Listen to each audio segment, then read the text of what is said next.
Today, we're going to talk about a psychologist who pretty much changed everything we thought we knew about learning. His name was Albert Bandura, and he totally flipped our understanding on its head, giving us this powerful new lens to see ourselves in the world. Okay, so let's just dive right in.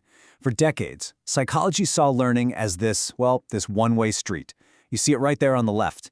The environment acts on you, and you respond. Simple, right? But Bandura came along and was like, hold on, it's not that simple. He proposed this dynamic three-way conversation where our environment, our own thoughts, and our behavior are all constantly talking to and influencing each other. This wasn't just an update, it was a revolution. So here's how we're going to break it all down. First, we'll set the stage, what the world looked like before Bandura. Then we'll get into the bombshell experiment that changed everything. After that, we'll unpack his core ideas, see how they're actually used out in the real world, and finally, bring it all home to our own lives today. All right, so to really get why Bandura's work was so huge, we have to understand the world he was walking into. And at that time, one idea ruled them all: behaviorism. And I'm not kidding. The giants of the field, people like B.F. Skinner, they basically saw humans as these passive creatures. You do something, you get a reward, you're probably going to do it again. You get a punishment, you're probably not. In this world, your thoughts, your feelings, your ambitions, they didn't really count for much. We were all just reacting to the world's carrots and sticks. But Bandura? He had a hunch that something major was missing. So he designed this brilliantly simple experiment to prove it. And man, it sent shockwaves through the entire field of psychology. And this gets us to the heart of it all, the idea that challenged everything. Bandura said, hey, we can learn vicariously, meaning we don't have to be the one getting the cookie or the scolding. We can learn just as well, maybe even better, just by watching what happens to somebody else. So here's how he tested it back at Stanford in 1961. It's so clever. First, he had these little preschoolers watch an adult just beat up an inflatable clown doll. His name was Bobo. Then, and this is the genius part, the kids saw different results. Some kids saw the adult get praised for being aggressive. Others saw the adult get told off. And a third group, they saw nothing happen at all. And then the kids were left all alone in the room with poor old Bobo. And the results? Wow, they were just unbelievably clear. I mean, you can see it right here. The kids who saw the adult get rewarded for being aggressive, they were by far the most aggressive kids. And the ones who saw the model get punished, the least aggressive. So the kids' behavior wasn't being shaped by their own rewards, but by the consequences they saw someone else get. This led to a really deep insight. Our brains aren't just like video cameras, passively recording what's happening. No, they're more like active simulators. We're constantly running little what-if scenarios in our heads, learning from what we see others do and what happens to them because of it. So that one experiment just blew the doors wide open. And from there, Bandura built this whole new theory about how we learn, how we think, and how we act. So let's break down those core ideas. He boiled the whole process down to 4 key steps. First, you got to pay attention, right? You can't learn if you're not watching. Second, you have to be able to remember what you saw. That's retention. Then, you need the actual physical ability to do the thing yourself, which he called reproduction. And finally, and this is crucial, you need the motivation to do it. Just because you learned how to do something doesn't mean you're actually going to go out and do it. And this takes us right back to that interactive model from the start. He called it reciprocal determinism. Think of it like a constant feedback loop. Your thoughts affect how you behave, your behavior changes your environment, and then that new environment changes how you think. It's wild. We are both the products and the producers of our own world. Okay, let's make that real. Imagine a shy student. That's a personal factor, right? Shyness. That leads to a behavior. They don't speak up in class. That in turn creates an environment where they don't get much social feedback, which only reinforces their shyness. See the cycle. But here's the cool part about this idea. You only have to change one of those things. Like if the student decides to speak up just one time, and you can break the whole cycle and start a new, better one. And this might be Bandura's most powerful idea of all, self-efficacy. Now, this isn't just about feeling good about yourself. It is your very specific, very real belief that you can pull off a specific task. It's that I've got this feeling. Yeah, and it's so important we get the difference here. Self-esteem is that general feeling of self-worth, like I'm a good person. Self-efficacy is about a task. You can have great self-esteem, but really low self-efficacy when it comes to, I don't know, fixing a car. And what Bandura showed is that it's your self-efficacy, that belief in your ability, that's the real predictor of whether you'll succeed or even just keep trying. So how do we get more of it? Well, Bandura pointed to 4 main ways. First up, mastery experiences. This is our student Maya actually solving a tough problem on her own. That's the biggest confidence booster there is. Second, vicarious experiences. She sees a friend go up to the board and nail it, and she thinks, hey, if they can do it, maybe I can too. Third, verbal persuasion. A teacher she respects tells her, Maya, I know you can do this. And last, physiological states. She learns to feel her heart race and think, okay, I'm not scared, I'm energized, I'm ready. Now, this wasn't just stuff for textbooks and psychology labs. These ideas started to change the real world, like immediately. Seriously, Bandura's work is everywhere once you start looking for it. The whole concept of edutainment, using soap operas to model things like adult literacy or public health, that comes straight from his research. Modern therapy, especially CBT, is basically built on his ideas about changing your thoughts to change your behavior. He even helped us understand morality, giving us this idea of moral disengagement to explain how good people can end up doing bad things by telling themselves things like, oh, I was just following orders. And what's really amazing is that Bandura's theories have only gotten more relevant over time, especially when you look at the world we live in right now. This timeline really says it all. In the 90s, neuroscience actually found a biological basis for his theory, these things called mirror neurons. They're brain cells that fire both when we do something and when we just watch someone else do it. Our brains are literally hardwired for observational learning. And fast forward to today, what is the social media influencer if not a perfect, global-scale example of symbolic modeling? We watch, we learn, we imitate, for good and for bad. So I think, in the end, Bandura's greatest gift was that he gave us back our sense of agency. He showed us that we are not just puppets being pushed around by our environment. No, we are the architects of our own lives, always watching, thinking, reflecting, and choosing our next move. This quote just nails it. We're not just products of our experiences, we're the producers of them. We actively make the world that in turn makes us. It's such a powerful and honestly optimistic way of looking at things. And that leaves all of us with a pretty big question to think about. In a world where we are all constantly learning from each other, whether we realize it or not, what story is your life telling? What are you modeling for the people who are watching you? Have you ever wondered what the real secret sauce to success is? Well, we're about to dive into this incredible psychological concept that is, quite literally, the hidden engine behind our biggest achievements. Okay, so let's kick things off with a question that drives coaches, teachers, and managers absolutely crazy. You see someone with all the raw talent in the world, right? But for some reason, the results just aren't there. Why is that? What's that missing piece of the puzzle that separates what someone could do from what they actually achieve? To get to the bottom of this, let's look at a story. Meet Jordan. He's a really bright data science student, smart, capable, the whole package. But after he failed his first big programming course, this wave of doubt just washed over him, and it started to completely sabotage all that obvious potential. The answer to Jordan's problem, and to that big puzzle we started with, it all comes down to a concept from the amazing psychologist Albert Bandura. See, it's not about how much talent you have. It's about the engine that actually uses that talent. And that engine is called self-efficacy. Now, it's really, really important we get this straight. We are not talking about self-esteem. Self-esteem is your general feeling of self-worth, right? It asks, am I a good person? Self-efficacy is way more specific, and honestly, it's way more powerful. It doesn't ask, am I worthy? It looks at a specific task and asks, can I do this? So what that fancy definition really boils down to is this. Self-efficacy isn't just wishful thinking. It's a conviction that's based on evidence. It's that deep down belief that you know what actions to take to get the job done. It's that quiet, confident voice in your head that just says, yeah, I got this. Think of it like this. Your potential, your talent, that's the fuel in the tank. But self-efficacy, that's the engine itself. And without that engine, all that fuel just sits there, right? It's the engine that actually gets you moving. It's the thing that turns I could do that into I did that. So the big question is, how do we build this engine? Well, the great news is it's not some big mystery.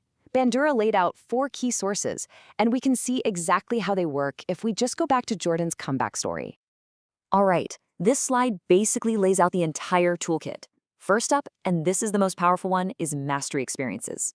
Those small coding projects Jordan finished, each one was a small win, a little piece of evidence.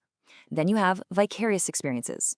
He saw his classmates, people just like him, solving the same tough problems, which made him think, hey, maybe I can too. Next came verbal persuasion from a mentor. And this is key. It wasn't just you can do it, it was specific, credible feedback. And finally, physiological states. Jordan learned to reinterpret that nervous heart-pounding feeling, not as fear, but as his body getting amped up and ready to focus. This is the exact playbook he used. Okay, let's zoom out from Jordan's story for a second, because this concept has these massive ripple effects that shape our health, our work, our learning, pretty much everything. This isn't just about passing a course, it's about how we navigate our entire lives. Get this. In a classroom, a student's belief that they can learn something is a better predictor of their grades than their IQ score. Let that sink in.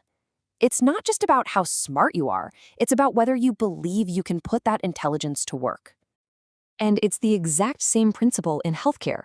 A patient's belief that they can actually follow through with their treatment, take the meds, do the physical therapy. That belief is a more powerful predictor of their recovery than how severe their illness actually is. Belief literally drives behavior. And this isn't just about individuals. At work, you get something called collective efficacy. When a whole team shares a rock-solid belief that they can hit a target, they work together better, they come up with more creative ideas, and they are way more resilient when things go wrong. It's like a superpower for the whole group. And if you want to get really nerdy, neuroscience actually lets us peek under the hood. When you have high self-efficacy, it literally changes your brain. It boosts activity in your prefrontal cortex. That's the CEO of your brain, in charge of planning and decision-making. At the same time, it quiets down the amygdala, which is your brain's little fear alarm. You are biologically gearing yourself up for success. So what's the big takeaway from all of this? It's simple, but it is so powerful. Self-efficacy is not some fixed trait. It's not something you're either born with or you're not. It's a feedback loop, a cycle that you are actively in control of every single day. Your belief inspires you to take action. That action gets you a result. That's your feedback from the world. And that feedback, good or bad, feeds back and reshapes your original belief. You are in the driver's seat of this whole process. You know, Bandura himself put it perfectly. He said we are the producers of our experiences, not just the products of them. We're not just passively letting life happen to us, we're actively creating our reality through our beliefs and the actions that follow.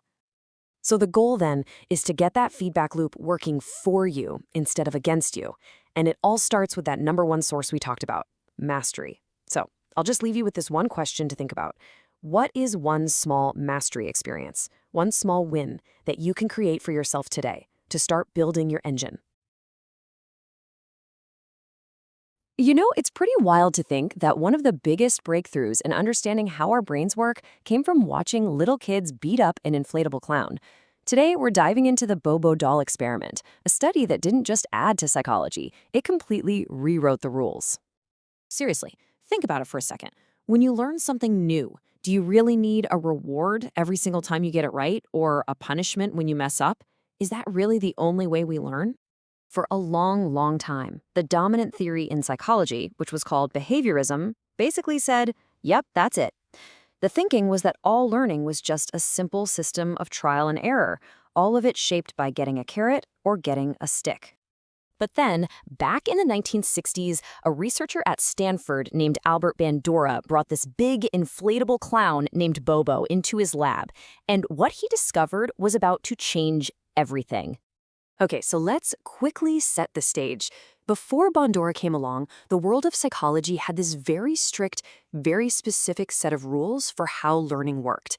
And it was all about your own direct, personal experience. At the heart of it all was behaviorism, an idea really pushed by figures like B.F. Skinner. The logic was simple. You do something, you get a cookie or a scolding, and that direct feedback is what shapes your future actions. In that world, there was no room for your internal thoughts. And there was certainly no way you could learn something by just watching. So while behaviorism was completely focused on direct experience, Bandura had this hunch that something way more subtle was happening.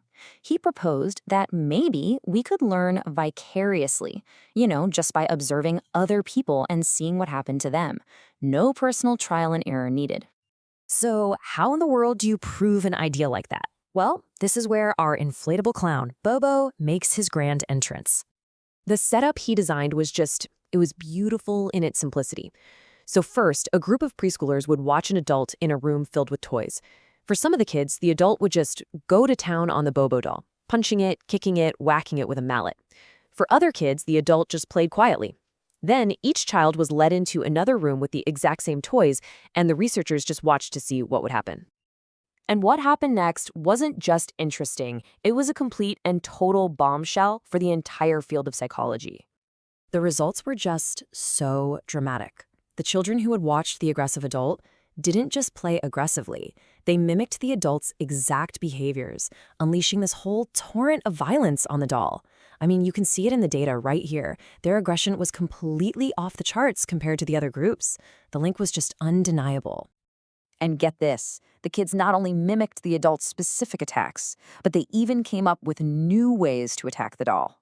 They were never rewarded, never instructed. They just watched and they learned.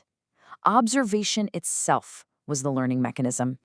2 years later, Bandura took it a step further. He ran the experiment again, but this time he showed the children videos of the aggression and even a cartoon version. The result? Exactly the same. This had massive implications, suggesting that television, which was exploding in popularity, could be teaching kids behaviors on a massive scale. But Bandura wasn't done yet. He suspected there was another layer to all of this. Is just seeing something the same thing as doing it? This question led to an absolutely brilliant follow-up study in 1965. Okay, so this time, the experiment had a fantastic twist.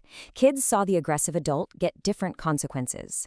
Some saw the model get rewarded with praise and treats. Some saw them get punished and called a bully. And a third group saw nothing happen at all. At first, the results were what you'd probably expect. Kids who saw the model get punished were way less aggressive. But, and here's the genius part, the researchers then offered all the children a reward to imitate the model. And suddenly, every single group could perfectly perform all the aggressive acts, even the ones who hadn't done it before. And this led to a truly revolutionary idea that separates two things, learning and performance. You see, all the children had learned the aggressive behavior just by watching it, but whether they chose to perform it, well, that depended entirely on their motivation and what they thought the outcome would be. So why does a 60-year-old experiment with an inflatable clown still matter so much to us? Because the principles it uncovered are shaping your life right now, as we speak.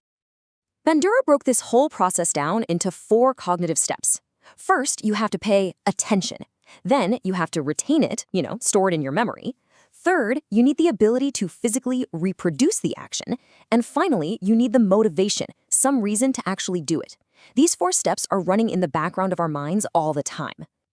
And what's absolutely incredible is that modern neuroscience has actually found the biological proof for this. They're called mirror neurons. These are brain cells that fire both when you do an action and when you simply watch someone else do it. It's like your brain is constantly running a simulation, creating a direct pathway for learning, for imitation, and even for empathy. And the effects of this are they're everywhere. It's how kids learn to share, by watching their parents. It's how social media trends can literally explode overnight. It's the entire basis for mentorship, for apprenticeships, and even how therapists model healthy coping skills for their patients. The world isn't just some passive backdrop to our lives. It's an interactive theater. Every person you watch, every video you scroll past, is a potential model that's teaching you something, shaping your internal blueprint for how to act in the world. It really brings us to this simple but incredibly powerful truth. We are what we watch. The patterns, the emotions, the actions we see are the ones we absorb, and eventually, they're the ones we reflect back to the world. And this is maybe the most critical takeaway of all. This process of observational learning is neutral. It works just as effectively for learning compassion and generosity as it does for learning aggression and apathy. The only thing that changes is the model we're watching. Which leaves us with one final, huge question to think about. In a world where we are all constantly observing each other, online and off, what lessons are we teaching, whether we intend to or not? Have you ever watched somebody get praised for a great idea and immediately thought, maybe I should speak up next time? Or, seen someone get into hot water and made a quick mental note to never do that? Well, that invisible learning process, it's one of the most powerful forces shaping our behavior, and it actually has a name. So let's get into what it is and how it really works. Just think about that for a second. Can you actually learn a quality like courage just from watching somebody else? It sounds a little abstract, right? But the truth is, we see it happening every single day, in all sorts of ways, big and small. Let me show you what I mean with a quick example. You see, this is that ripple effect in action. Serena didn't get a reward herself. Nobody told her what to do. She just saw something positive happen to someone else, and that was all it took to change her own behavior. This right here is the absolute core of what we're talking about today. And that brings us to the official term for it, vicarious reinforcement. It's basically a psychological shortcut that lets us learn without all the painful trial and error. We don't have to touch the hot stove ourselves. We learn by watching someone else get burned. And to really get a grip on its power, we have to go back to a very, very famous experiment. Okay, so this whole idea was pioneered by the psychologist Albert Bandura, and it pretty much turned our understanding of learning on its head. Before him, the main theory was, well, it was a lot more mechanical. So the old school of thought, behaviorism, basically said we only learn from our own rewards and punishments. Like a rat in a box learning to press a lever to get food. But Bandura came along and said, whoa, wait a minute. We're not rats in a box. We are social creatures. We learn by watching each other. This was a huge shift, and he proved it with a doll named Bobo. The setup was just brilliant in its simplicity. First, he had kids watch an adult interacting with this inflatable Bobo doll. But here's the crucial part. It wasn't just about the action, it was about what happened after. Was the adult praised for what they did? Were they scolded? Or did nothing happen at all? That little detail was the key to the whole thing. And the results? Wow. You can see it right here, plain as day. The kids who saw the adult get rewarded were by far the most aggressive. And the ones who saw the adult get punished, they were the least aggressive. It was the consequence they observed, not just the action, that unlocked their behavior. And this, right here, is the big aha moment. Bandura realized something profound. Every single child had learned the aggressive behavior. If you asked them, they could show you exactly what the adult did. But whether they chose to do it on their own depended entirely on the outcome they expected. See, learning something and doing something are two totally different things. So what is actually going on inside our heads that lets this happen? Well, it turns out we are literally wired to learn from other people in a really direct way. When you see someone else succeed or fail, your brain doesn't just passively take notes. It actually runs a simulation. It processes their reward or their pain almost as if it were happening to you. It's like having a built-in flight simulator for every social situation you see. And get this isn't just some cool metaphor. Scientists using brain scans have actually seen this happen. The exact same reward centers in your brain light up when you watch someone else win as when you win. And your pain-empathy regions fire up when you see someone get rejected. It's this deep biological mirroring that makes vicarious reinforcement so powerful and really motivates us to act. Okay, so once you understand this principle, you start seeing it absolutely everywhere. This isn't just some dusty lab experiment, it's the invisible architecture of our entire social world. Just think about a classroom, right? A teacher praises a student for asking a great question. They're not just rewarding that one kid. They're sending a message to the entire class. Hey, curiosity is valued here. It models aspiration. But the reverse is also true. If a student gets shut down or shamed, everyone else learns that it's just safer to stay quiet. That teaches fear. And this exact same principle is the engine behind so many systems we deal with every single day. It's the praise in a classroom. It's the Employee of the Month award. It's a therapist modeling calm behavior for a patient. And of course, it's the driving force behind the biggest reinforcement engine ever created, the social media like button. Let's stick with the workplace for a sec. A company's values, they aren't what's written on some poster on the wall. They're what's rewarded in the hallways. If leaders are always praising and promoting the hyper-competitive lone wolves, then guess what? That's the culture you're going to get, no matter what the mission statement says. Culture is just the sum of the behaviors that get reinforced. Simple as that. And this, of course, brings us to the modern era. where this whole psychological principle has been put on steroids. I mean, think about it. Every single time you scroll through your feed, you are watching thousands of tiny public experiments play out. Every post that gets a like, a share, or a laugh is a vicarious reward broadcast to potentially millions of people. We are all being collectively trained in real time on what kind of behavior gets social approval. So what are we teaching each other online? What kind of stuff gets the biggest reward? Sometimes it's amazing things, helpful tutorials, moments of real empathy, genuine connection.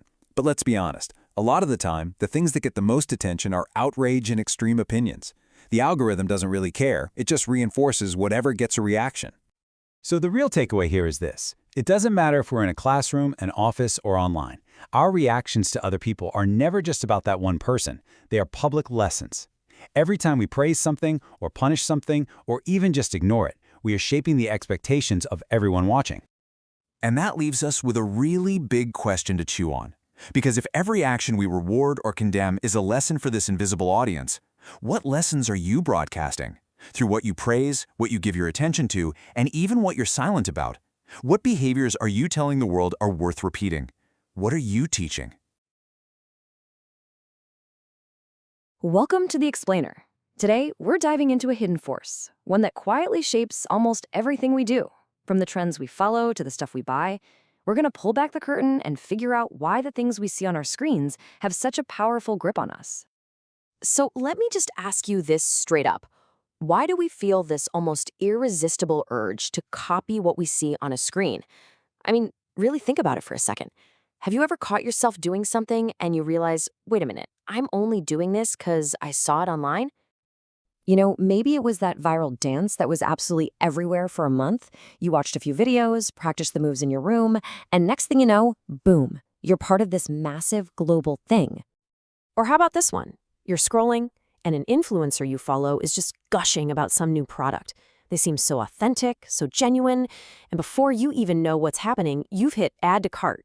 You trusted them, almost like they were a friend giving you a recommendation. Or maybe you've just started dropping a catchphrase from a hit TV show into your everyday conversations. Look, these aren't just random little quirks. No way. They are all clues pointing to a really powerful psychological force at work. To really get what's going on, we actually have to go back in time. We're going back to a pretty wild experiment that basically blew the lid off the secret behind why we imitate. Okay, so picture this. It's 1963, and a psychologist named Albert Bandura is running his now famous Bobo doll experiments. He had kids watch videos of adults, and get this, even cartoon characters, beating up an inflatable doll. The result was absolutely stunning. The children copied the aggression they saw, which proved that even models on a screen, mediated models, could teach really complex and frankly kinda concerning behaviors. And that right there perfectly explains the core concept we're talking about, symbolic modeling. It's our amazing ability to learn not just from people who are physically in the room with us, but from any representation of a behavior, a movie character, a YouTuber, an avatar in a game. They all become our invisible teachers. So how does this actually work in our brains? Well, Bandura broke it down into 4 critical steps. First, you have to pay attention. You have to actually notice the model. Then you need retention. You got to remember what you saw, makes sense. Next is reproduction. You need to be physically able to copy the action. And finally, and this is the real key, you need the motivation. You have to want to do it. All right, so we've got the 4 steps, but let's dig a little deeper into the science of it all. What is actually happening inside our heads when we're just watching someone on a screen? This is where things get really fascinating. It comes down to something called mirror neurons. When you watch someone perform an action, the same parts of your brain light up as if you were doing it yourself. So your brain isn't just seeing the action, it's kind of rehearsing it. It completely blurs the line between just observing something and actually experiencing it. And modern media, well, it is an absolute expert at hacking this process. It uses a kind of power combo, really compelling imagery, strong, relatable emotion, and an engaging story. That mix makes the behavior you're watching not just something you see, but something that becomes memorable and meaningful. We don't just see it, we feel it. Now, over time, this constant fire hose of symbolic models provides us with what psychologists call social scripts. You can think of them as mental blueprints for how to act in all kinds of situations. They subtly shape our beliefs about what's normal, what's cool, and even what we think is possible for ourselves in our own lives. And here's the crucial takeaway. This incredibly powerful tool for learning is a total double-edged sword. Symbolic modeling can be used to build a better world, but it can also be used to spread some really harmful ideas. On the one hand, you've got pro-social modeling. Think about health campaigns that encourage people to get vaccinated, or educational dramas, that edutainment stuff, that teach really valuable life skills. But on the other hand, the exact same mechanism can spread misinformation, glorify violence, or push these totally unrealistic and damaging standards for beauty and success. And this is not just a theory. Bandura himself actually worked with television producers to create dramas that modeled positive behaviors. The results were amazing. In countries where these shows aired, viewers who really identified with the characters were much more likely to adopt healthier practices, like family planning or seek literacy classes. It was solid proof that storytelling could literally change a society. Which brings us right to today, because now these same principles are operating on a scale that Bandura could have never, ever imagined, all thanks to the engine of our digital age. A key part of this today is the parasocial relationship. That's the one-sided emotional bond you might feel with a creator you follow. It feels like a real friendship, even though you've never met them, and that illusion of intimacy makes their influence feel incredibly personal and way more powerful. Let's make this super concrete with a quick story. Meet Malik. He's a student, and he is absolutely terrified of public speaking. So Malik starts watching a YouTuber who shares their whole authentic journey, from having stage fright to becoming confident, showing all their failures and successes. So Malik pays attention, he retains the techniques they're teaching, and he starts to reproduce them, practicing at home. And guess what? It totally works. Malik gives a class presentation, and he does great. That success boosts his self-efficacy, which is basically his belief in his own abilities. He just completed the full loop of symbolic modeling, all without ever meeting his digital mentor. Okay, now take Malik's story and scale it up by billions. That's what's happening right now. Today's algorithms act like a giant algorithmic amplifier. They automatically find and promote content that gets a strong emotional reaction. This creates this massive global system where we learn from the rewards, the likes, the shares, the comments that other people get for their behavior. It's social learning on hyperdrive. So, with this powerful, automated system running everything, what's our part to play in it? How can we be more conscious about who and what we decide to imitate? And this leads us to a really profound quote from Albert Bandura himself. He said, "People are producers as well as products of social systems." Think about what that means. We're not just passive sponges soaking up whatever media we see. We are also actively shaping the media landscape for everybody else. In the end, it all comes down to this. Every view, every like, every share, it's a signal. It's a signal to the algorithm and to our culture about what's valuable and what's worth imitating. So that leaves us with one critical question. Every single click is a vote for the kind of world you want to build. What are you voting for? You've got one of the most powerful learning tools in the universe sitting right inside your head, and you probably don't even think about it. It's the simple act of learning by watching. And no, this isn't just about learning the latest dance trend. It's this fundamental force that's constantly, quietly shaping who you are. You know the scene, right? You pull a funny face at a baby, stick your tongue out, and boom, they stick their little tongue right back out. It's cute, it's a game, but what if I told you that simple copycat reflex is actually a window into the absolute core of how we learn, connect, and become human? You got it. That impulse to imitate is a deep, profound biological instinct. It's how we learn to walk and talk, it's how we build relationships, and, get this, it's how we build entire cultures. This is really where our biology and our behavior all come together. So let's really dig into what this instinct is. We're talking about something way more sophisticated than a parrot just mimicking a sound. This is about the cognitive superpower that, in many ways, makes us who we are. And this is where it gets really cool. This is not a mindless reflex. True imitation is an incredibly intelligent process. Your brain has to see an action, figure out what it means, create a kind of mental blueprint, and then give it a shot. That whole sequence, that's the cornerstone of social learning. And this is how it scales up to build entire societies. The ability to watch and copy is what lets knowledge literally jump from one brain to another. I mean, think about it. Making tools, controlling fire, creating language, even our laws and morals, none of that is hardwired in our DNA. Every single one of those massive achievements was passed down, generation to generation, through imitation. It is, quite literally, the engine of culture. So for a long time, we kind of understood this from a psychological perspective, but that left a huge question on the table: how does it actually work inside the brain? Well, it turns out a happy accident in a lab in Italy gave us the answer. Okay, so the story really kicks off in the 1960s. A psychologist named Albert Bandura comes up with his social learning theory. The big idea? We learn by watching other people. Made a lot of sense. Then you fast forward a few decades, and a team of scientists makes this incredible, accidental discovery while studying monkey brains. And this, right here, this was their giant aha moment. So they saw a specific neuron fire when a monkey grabbed a peanut. Okay, no surprise there. Action causes neuron to fire. But then, and this is the wild part, the monkey just watched a researcher grab a peanut, and the exact same neuron fired again. The monkey's brain wasn't just seeing the action, it was internally simulating it, it was experiencing it. So what do you call these amazing brain cells? Well, mirror neurons was the perfect name, right? Because they literally mirror the outside world on the inside. This discovery was an absolute game changer.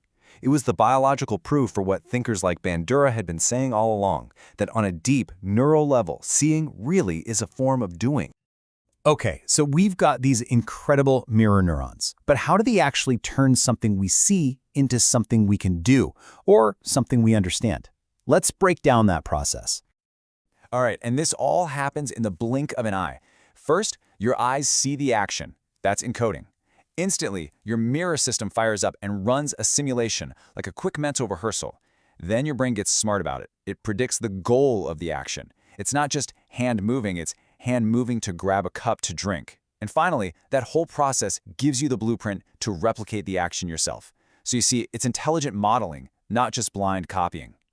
This is a perfect way to picture it. As those students watch their teacher, their mirror systems are going crazy, firing in sync with the instructor's movements. They're internally feeling the turns, the leaps. Their brains are quite literally dancing the whole routine, building the muscle memory before their feet even leave the ground. Now, this whole mirroring system goes so much further than just learning a new skill. The implications for how we connect with each other are absolutely massive. It's like our brains come with a built-in social network. This quote really gets to the heart of it. Your brain literally feels what it sees. You watch someone burst out laughing and the joy-related parts of your brain light up. You see someone trip and fall and you wince, right? That's your own pain centers firing in sympathy. It's not a metaphor, it's the neurological basis of empathy. We are physically wired to share each other's experiences. And just look at everything this system underpins. Empathy, we just talked about that, but also understanding body language, getting the meaning of a shrug or a smile without a single word. Some scientists even think mirror neurons helped us develop language by connecting gestures to sounds. And maybe the most profound of all, it's how we develop a moral compass. We learn compassion not just from being told the rules, but by actually feeling it through resonance with other people. But, any tool this powerful is a double-edged sword. This neural mirror can be an incredible force for healing and connection, but it can also be the way destructive behaviors spread like wildfire. Let's start with the good news, though. Understanding the system is unlocking amazing new ways to help the brain heal itself. For example, in what's called mirror therapy, a stroke patient can use a mirror to create the illusion that their paralyzed hand is moving. Just watching that reflection can trick their brain into reactivating those dormant neural pathways to speed up recovery. Or in psychotherapy, a calm therapist can literally model a relaxed state, and the client's brain will start to unconsciously mirror that, helping to dial down anxiety. It's powerful stuff. But of course there's the flip side. The very same system that allows our brains to learn kindness can just as easily learn cruelty if that's what it's shown. It makes a scary kind of sense, right? If the behaviors modeled around you are violent or prejudiced, your brain can start to normalize and even replicate them. It's a huge factor in how addiction can move through a social group. And maybe the most dangerous part? If you see enough bad behavior, your brain's natural empathy can actually start to dull. It's a phenomenon called moral disengagement, where you just start to care less. Which brings us right here, to today. We are surrounded by a constant, endless flood of digital models. Every video, every post, every influencer is a potential lesson for our mirror neurons. And that leaves us with a pretty heavy question, doesn't it? In an age of endless things to watch, what are we choosing to teach our brains to imitate? And ultimately, who are we teaching them to become? All right, today we're going to dive into one of the most powerful skills you could ever develop. Seriously, it's this hidden force that's running behind the scenes, but it controls everything about how you learn and solve problems. We are talking about metacognition, the art of thinking about your own thinking. Oh, you've totally been there, right? You're staring at a book, your eyes are moving across the words, you get to the bottom of the page, and poof, nothing. You have absolutely no idea what you just read. It's so frustrating. But what if I told you there's a way to make sure that never happens again? This quote just nails it. Think about it. Your brain is this huge orchestra, right? You've got all these different instruments: memory, attention, focus, problem solving. Well, metacognition is the conductor, telling each part when to play, how loud, and making sure it all comes together. It's the secret to turning all that mental noise into beautiful music. So this whole idea of thinking about your thinking, it's not some new fad. It was first really defined by a psychologist named John Flavel way back in the 1970s. But man, is it powerful. It's the huge shift from just having thoughts to actively directing those thoughts. And that right there is the key to becoming a super effective learner. So what is it really? Well, think of it like this. Are you the pilot of your brain or just a passenger along for the ride? Metacognition is what puts you in the pilot seat. It's your ability to kind of step outside yourself for a second and just observe your own thought process. It's that little voice in your head that says, hang on, I don't think I really get this. Or maybe, this isn't working. I should probably try a different strategy. Now, to really get this, we've got to break it down a bit. Metacognition isn't just one big, vague thing. It actually has two very distinct sides that have to work together. You can think of it as knowing versus doing. Okay, so on one side, you've got metacognitive knowledge. This is all the stuff you know about yourself and how your brain ticks, the knowing part. But on the other side, you have metacognitive regulation, and that's the doing part, where you actually use that knowledge to plan, monitor, and adjust what you're doing. So for example, it's not enough to know you're a visual learner. You have to actually do something about it, like drawing a diagram when you're studying. And we can break down that knowing part even more. There's declarative knowledge, that's just knowing facts about yourself, like, yep, I'm terrible at remembering names. Then there's procedural, which is knowing how to do something, like summarizing a paragraph. But the real pro-level stuff, that's conditional knowledge. That's knowing when and why to use a certain strategy. That's the difference between just having a bunch of tools and being a master craftsperson who knows exactly which one to pull out for the job. So, how do we actually put this all into action? Well, it's not a one-time thing. It's a cycle, a repeatable process. This idea, which draws a lot from the work of psychologist Albert Bandura, shows us how to turn that abstract knowledge about our minds into a concrete system for learning. Well, for learning pretty much anything. And the cycle is beautifully simple. First, you plan. You ask, what's my goal here? Which strategy am I going to use? Then, while you're working, you constantly monitor. Is this making sense? Am I getting lost? This is that crucial check-in that stops you from just mindlessly reading a page. And finally, you reflect. Okay, how did that go? What worked? What totally didn't? This little loop right here transforms you from someone who just consumes information into an active architect of your own knowledge. It's a game changer. And here's the really cool part. Your brain is actually wired to love this process. Neuroscientists have found that when you catch a mistake, when you monitor and correct your own thinking, your brain's reward system literally lights up. You know that little aha moment when it finally clicks? That's your brain giving you a biological high five, which makes you want to do it again. All right, theory is great, but let's get practical. How do we actually do this? Let's stock up our metacognitive toolkit with some real, concrete strategies you can start using like today. This toolkit has some fantastic strategies. You know, something as simple as just talking through your reasoning out loud can instantly show you where your logic has a hole in it. But maybe the most powerful tool of all is trying to teach a concept to somebody else. Some people call it the Feynman technique.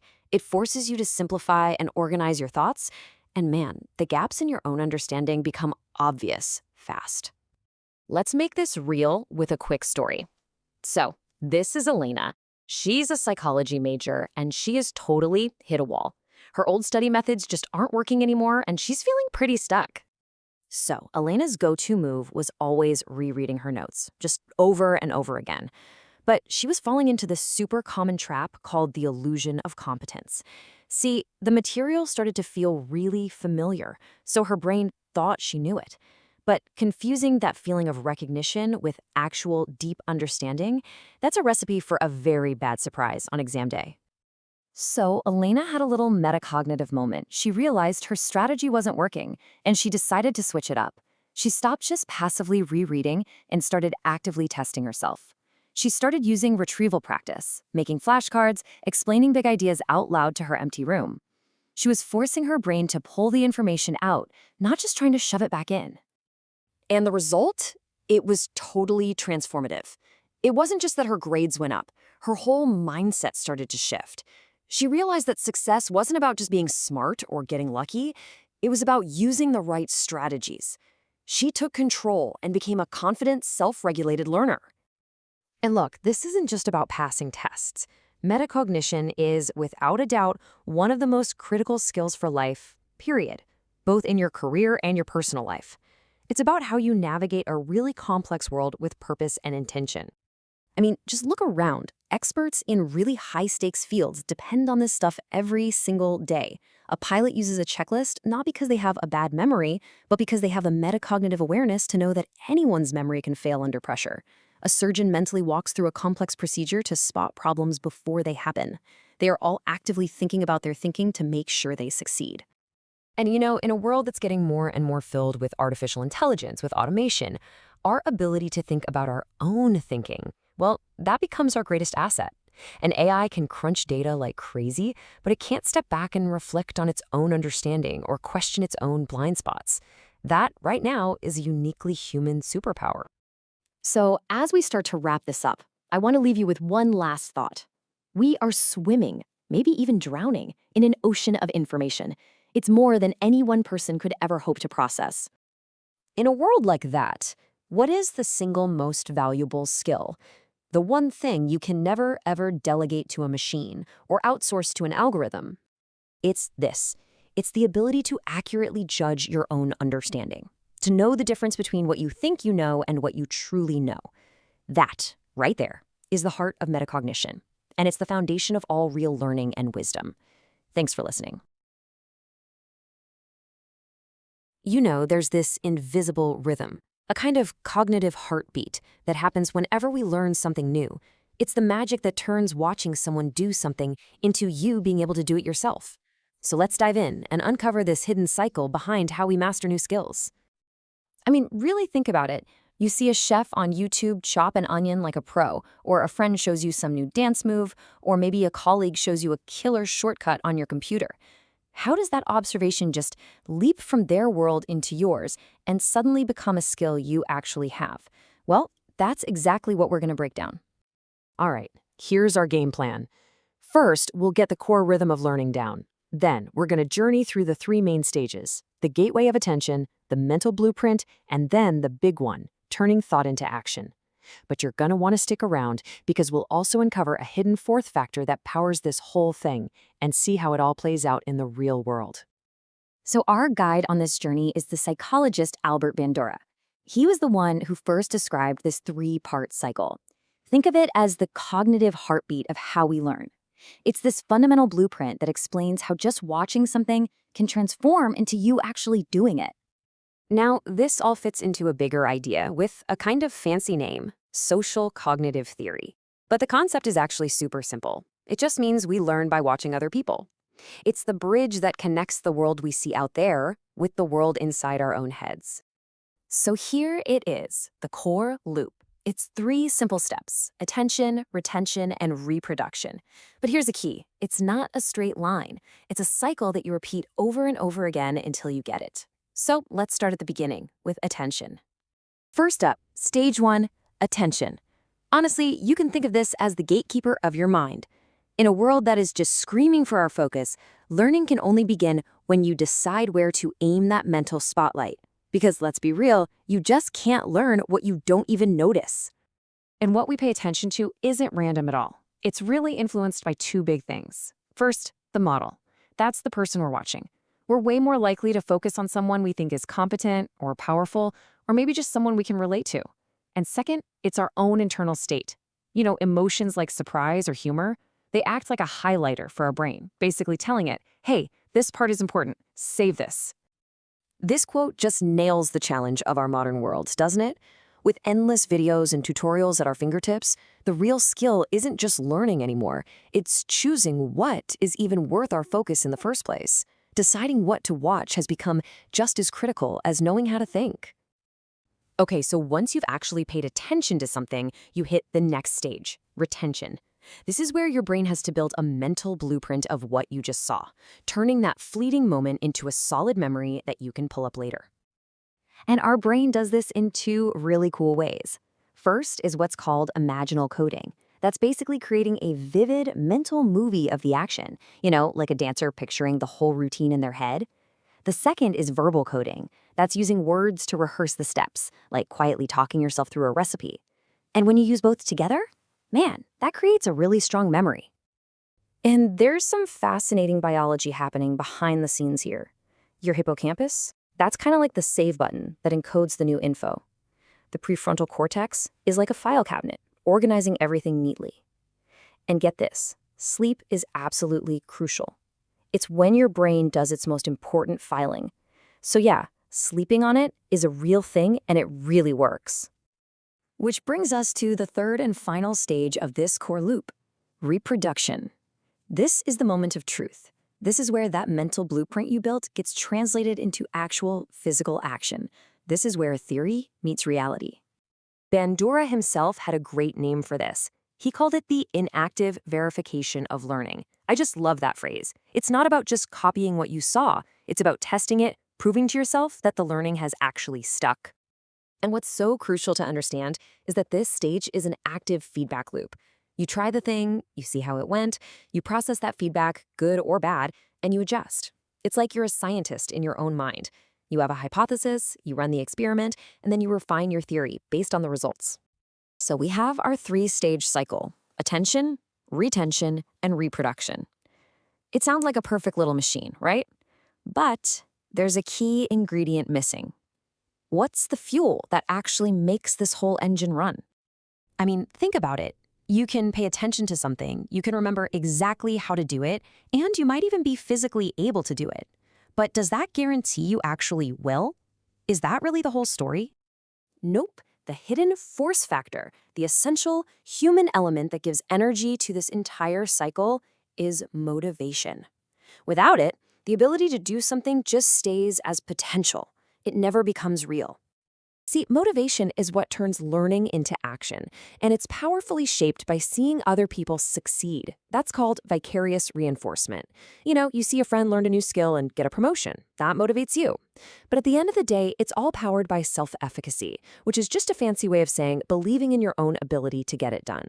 That belief is what pushes you to pay closer attention, remember more details, and practice just a little bit harder. All right, let's bring this all together. Let's see how this 4-part model, attention, retention, reproduction, and that all-important motivation, actually shows up in our everyday lives. Let's take Maya, who's learning guitar. First, her attention is locked onto her instructor's hands as they form a chord. Later, that's when retention kicks in. She visualizes those exact hand movements. Then comes reproduction. She picks up her own guitar. It's clumsy at first, but she practices, she adjusts, and she refines. And here's the kicker. Every small success, every time the chord rings out a little clearer, it fuels her motivation, building her confidence to keep the cycle going. And this is exactly why this cycle is so relevant right now. Yeah, we live in an age of endless YouTube tutorials and learning apps. They give us infinite models to watch, but they don't change the fundamental human process. That ancient loop of see, remember, do, and refine, well, that's as timeless as learning itself. I want to close with this beautiful summary of the whole thing. To pay attention is to invite possibility into your life. To retain it is to build it in your imagination. And to reproduce it, that's when you make your thought visible to the world. It's a true act of creation. So now you have the blueprint. You know how learning actually works, which means the only question left is the one that really matters. Knowing this cycle, what will you choose to focus on, to build in your mind, and to bring into the world? What will you choose to learn next? All right, today we are going to dive into one of the most powerful forces that shapes your thoughts, your actions, pretty much everything. And a lot of the time, you don't even know what's happening. We're talking about the incredible phenomenon of cognitive dissonance. You ever find yourself doing something that just feels wrong? Like it goes against what you believe. Maybe you're a huge animal lover, but you bought a product you weren't sure was cruelty-free. Or you think of yourself as a healthy person, but you just crushed a whole pint of ice cream. You know that nagging, uncomfortable feeling you get? Yeah, that feeling has a name. So that's what we're talking about here. The mind's inner conflict. It's something we all go through. It's that quiet but really persistent tension when the person you think you are on the inside doesn't quite match up with what you're doing on the outside. And here it is, the official term, cooked up by psychologist Leon Festinger way back in 1957, cognitive dissonance. It's basically the mental stress we feel when we're trying to hold two contradictory ideas in our head at the same time. And this simple idea, it was a total game changer for psychology. It showed that we're not just driven by simple rewards. We have this deep, powerful need for our inner world to make sense. What's so wild is that this isn't just some abstract idea. It's a real, physical thing happening in your brain. For you, it might feel like anxiety, or maybe a pit in your stomach, or just this general sense that something's off. It's basically your brain's alarm system screaming, hey, something here isn't adding up. Now, to really get this, we've got to go back to the most famous experiment ever done on the topic.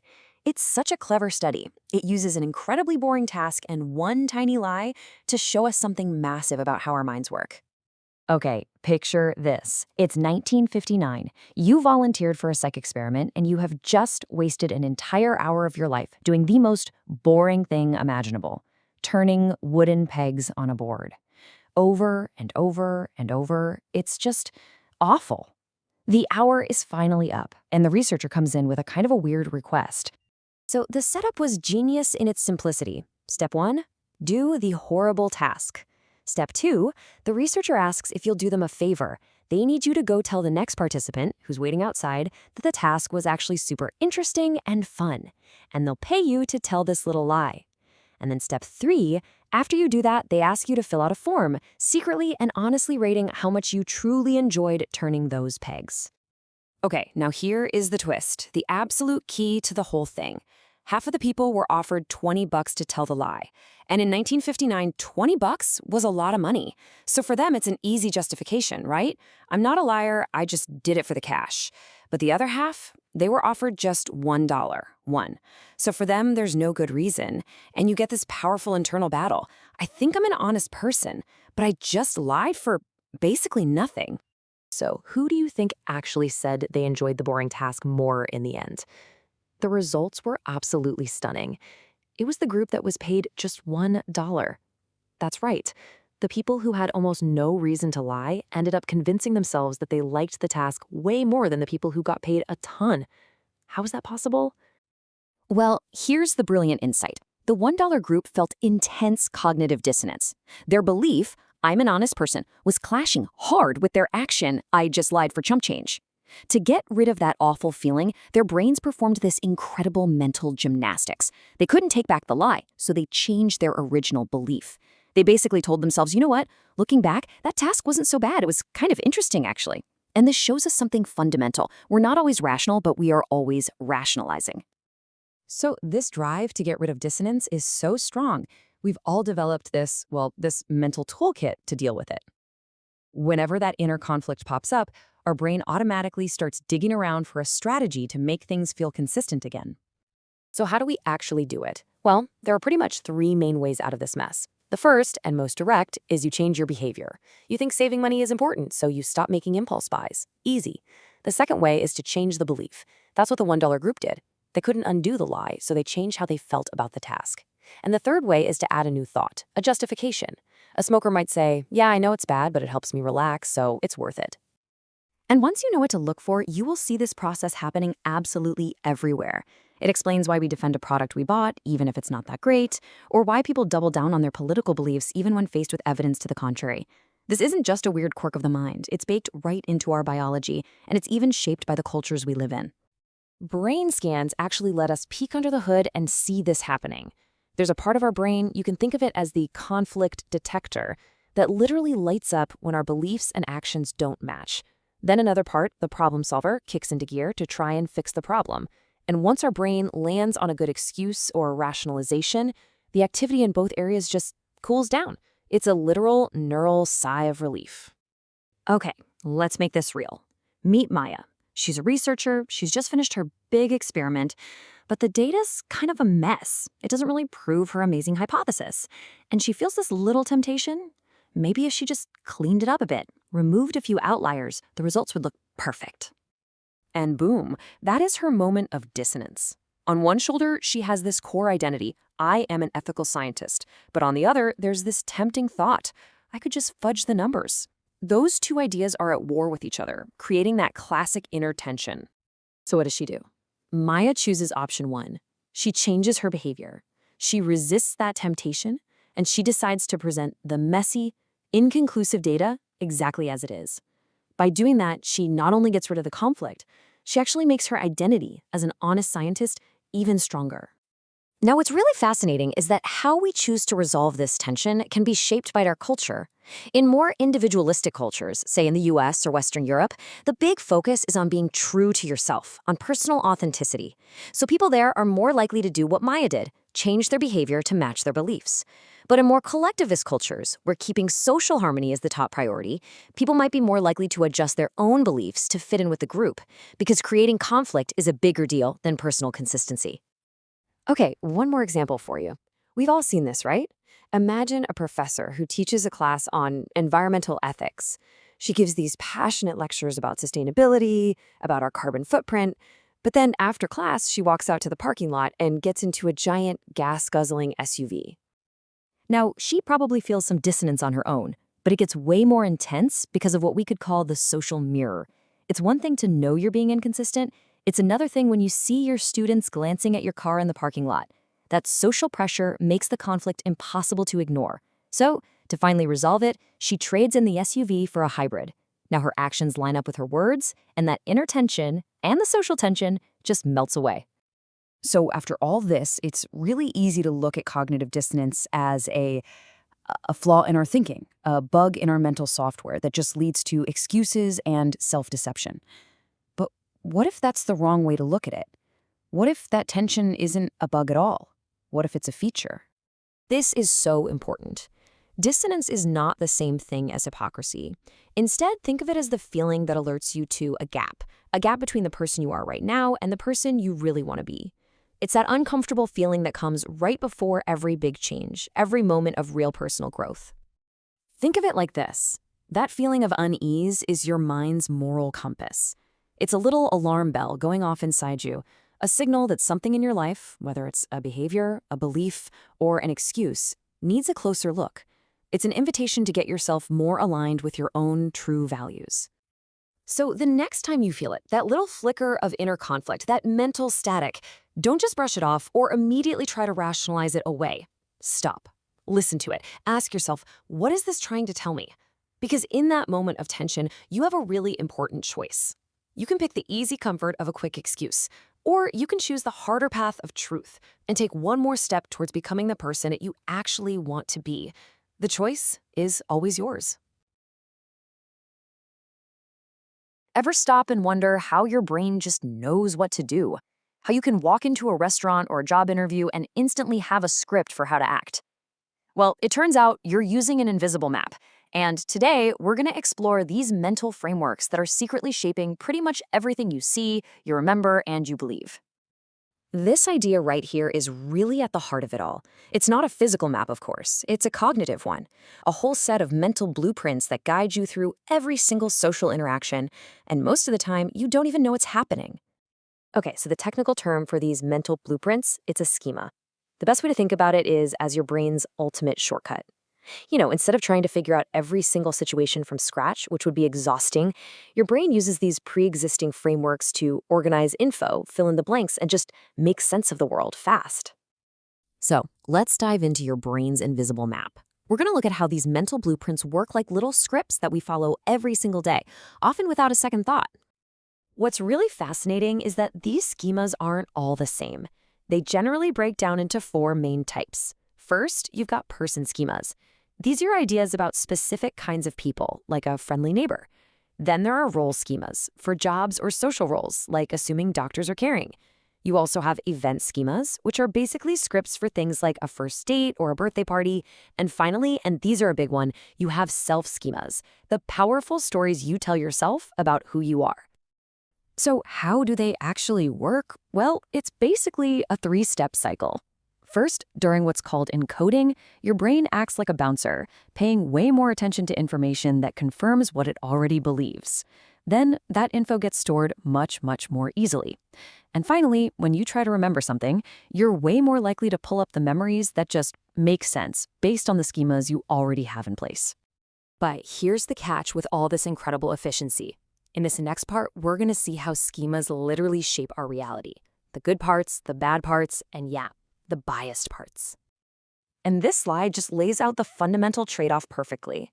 On one side, schemas are amazing. They save us a ton of mental energy and help us navigate a super complex world. But on the other side, they can lead directly to bias. They filter out anything that challenges what we think we know, and they can literally distort our perception of reality to fit our expectations. This brings us right to what we could call the bias blind spot. Let's really dig into what happens when our brain's mental shorthand gets things wrong. And this is such a crucial point. A stereotype isn't some weird foreign thought process that only certain people have. It's actually a direct and often destructive result of our brain's totally natural tendency to form schemas. It's what happens when we take a rigid mental shortcut and apply it to an entire group of people, which oversimplifies who they are and totally distorts the truth. Okay, this idea is so important to really let sink in. Your memory does not work like a video camera perfectly replaying the past. Nope. Instead, it reconstructs the past using your schemas as the blueprint. And that right there is why biases are so sticky. Your brain can literally rewrite your memories to better fit the stories it already believes are true. And in the world we live in today, this whole process is on steroids. Think about it. Social media algorithms, content feeds, they're literally designed to show us what we already like and agree with. This creates these digital echo chambers that just constantly reinforce our existing schemas, making them stronger, more rigid, and way, way harder to change. But here's the good news. We are not stuck with the scripts we have. We can actually rewrite them. So in this section, we're going to see how new experiences can help us update our old, outdated beliefs. Let's look at a quick story to see how this works in real life. Let's talk about a guy named Daniel and his schema for job interviews. So Daniel's original script for an interview was all about anxiety. He saw them as these high-pressure interrogations, where if he made one tiny mistake, it was all over. I mean, you can imagine how nervous that belief made him. But then he had an experience that just completely broke his script. He walks in, and the hiring manager is warm, friendly, and treats the whole thing not like a test, but like a conversation, just to see if they're a good fit for each other. And that one single experience, one that went against his old schema, was enough for him to start rewriting his script. Daniel's new schema started to see interviews as these collaborative talks, and that simple shift, it lowered his anxiety, and surprise, surprise, he started doing way better in them. Let's do one more quick example just to really lock this idea in. This is about Anna, a nursing student, and her schema about doctors. So Anna started her training with a really common role schema, that doctors are these distant, intimidating authority figures that you just don't question. And that belief, well, it made her really hesitant to speak up or feel like part of the team. But then, one day, A doctor completely broke that script by turning to her and specifically asking for her input during rounds. And that small act of inclusion, it just shattered her old schema. She started to rethink her assumptions and began to see herself as a valued collaborator. It completely changed her behavior at work. So the stories of Daniel and Anna show us that change is totally possible. But how do we actually do it? Well, it starts with becoming a mindful observer, learning how to take control of our own automatic thinking. This right here is your practical toolkit. It all starts with awareness. That's a fancy term for just noticing when your brain is running on an old script. From there, you can start to challenge it. Ask yourself, hey, what assumption am I making here? Or what else could this mean? You can practice seeing the individual behind the label. And maybe most importantly, you can actively look for experiences that prove your old scripts wrong. When you boil it all down, this is the core idea we're talking about. Our minds aren't just passively recording reality like a camera. They are actively constructing it. They're storytellers, weaving every new piece of information into a narrative that makes sense based on everything we already believe. And why does any of this matter? Because we are swimming in information. And the most important skill we can have today isn't about finding more facts. It's about learning to see our own mental filters, our schemas that shape how we interpret every single one of those facts. Understanding the architecture of your own mind is the key to clearer thinking. So I'll leave you with this question to chew on. Now that you know that these scripts aren't permanent, that you actually have the power to change them with new experiences and a little bit of self-awareness, what's one mental script in your life that you're ready to start rewriting? Have you ever really stopped to think about what a classroom is? I mean, it's so much more than just a room for lectures and tests, right? It's really this incredible social laboratory, this complex web where we are constantly and often subconsciously watching each other, reacting, and learning. And that idea right there is really at the heart of everything. You know, the most powerful, the most lasting lessons, they're not always found in the pages of a book. They're absorbed from the people all around us. So today, we're going to pull back the curtain and explore the powerful theory that explains this hidden world of social learning. It's like the secret engine that drives every single successful learning environment. To really see this in action, let's just imagine a scene. Picture a typical 9th grade biology class. The teacher has just asked a really tricky question, and immediately the room goes quiet. You know that feeling, right? You can almost feel the tension in the air. It's that super familiar moment of collective silence. And then it happens. One student, let's call her Lena, takes a deep breath and her hand goes up. Now, every other student in that room, they're watching. But here's the thing. They're not just waiting to hear the answer to the biology question. They're watching to see what happens when someone dares to stick their neck out, to maybe be wrong in public. It's this high-stakes social experiment playing out in real time. Okay, and this moment right here, this is absolutely critical. The teacher doesn't just correct her. He actually smiles and praises her courage for trying. And that smile, that warm tone, that's not just for Lena. It's like a signal being broadcast to the entire room, and the message is loud and clear. It's safe to try here. It's okay to take a risk. So what was the result of that one moment? Well, look at this. Within just a few weeks, participation in that class literally doubled. And this wasn't because of some new grading policy or a new rule. No, it was because of one single modeled moment. Lena modeled what bravery looks like, and the teacher modeled what psychological safety feels like. The entire class learned a massive lesson from that one exchange. Now, that story isn't just some nice classroom anecdote.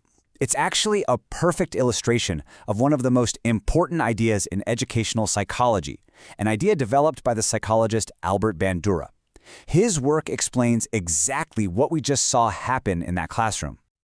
Bandura's social learning theory was a total game changer. It basically built a bridge between two major ideas. It said, look, we're not just creatures who respond to punishments and rewards, but we're also not just isolated brains processing information. We learn by watching other people. Observation, it turns out, is our superpower. But here's the thing. It's not just simple mimicry. For social learning to really stick, Bandura pinpointed 4 key steps. First, you've got to pay attention. You have to actually notice what the model is doing. Second, retention. You have to be able to remember what you saw.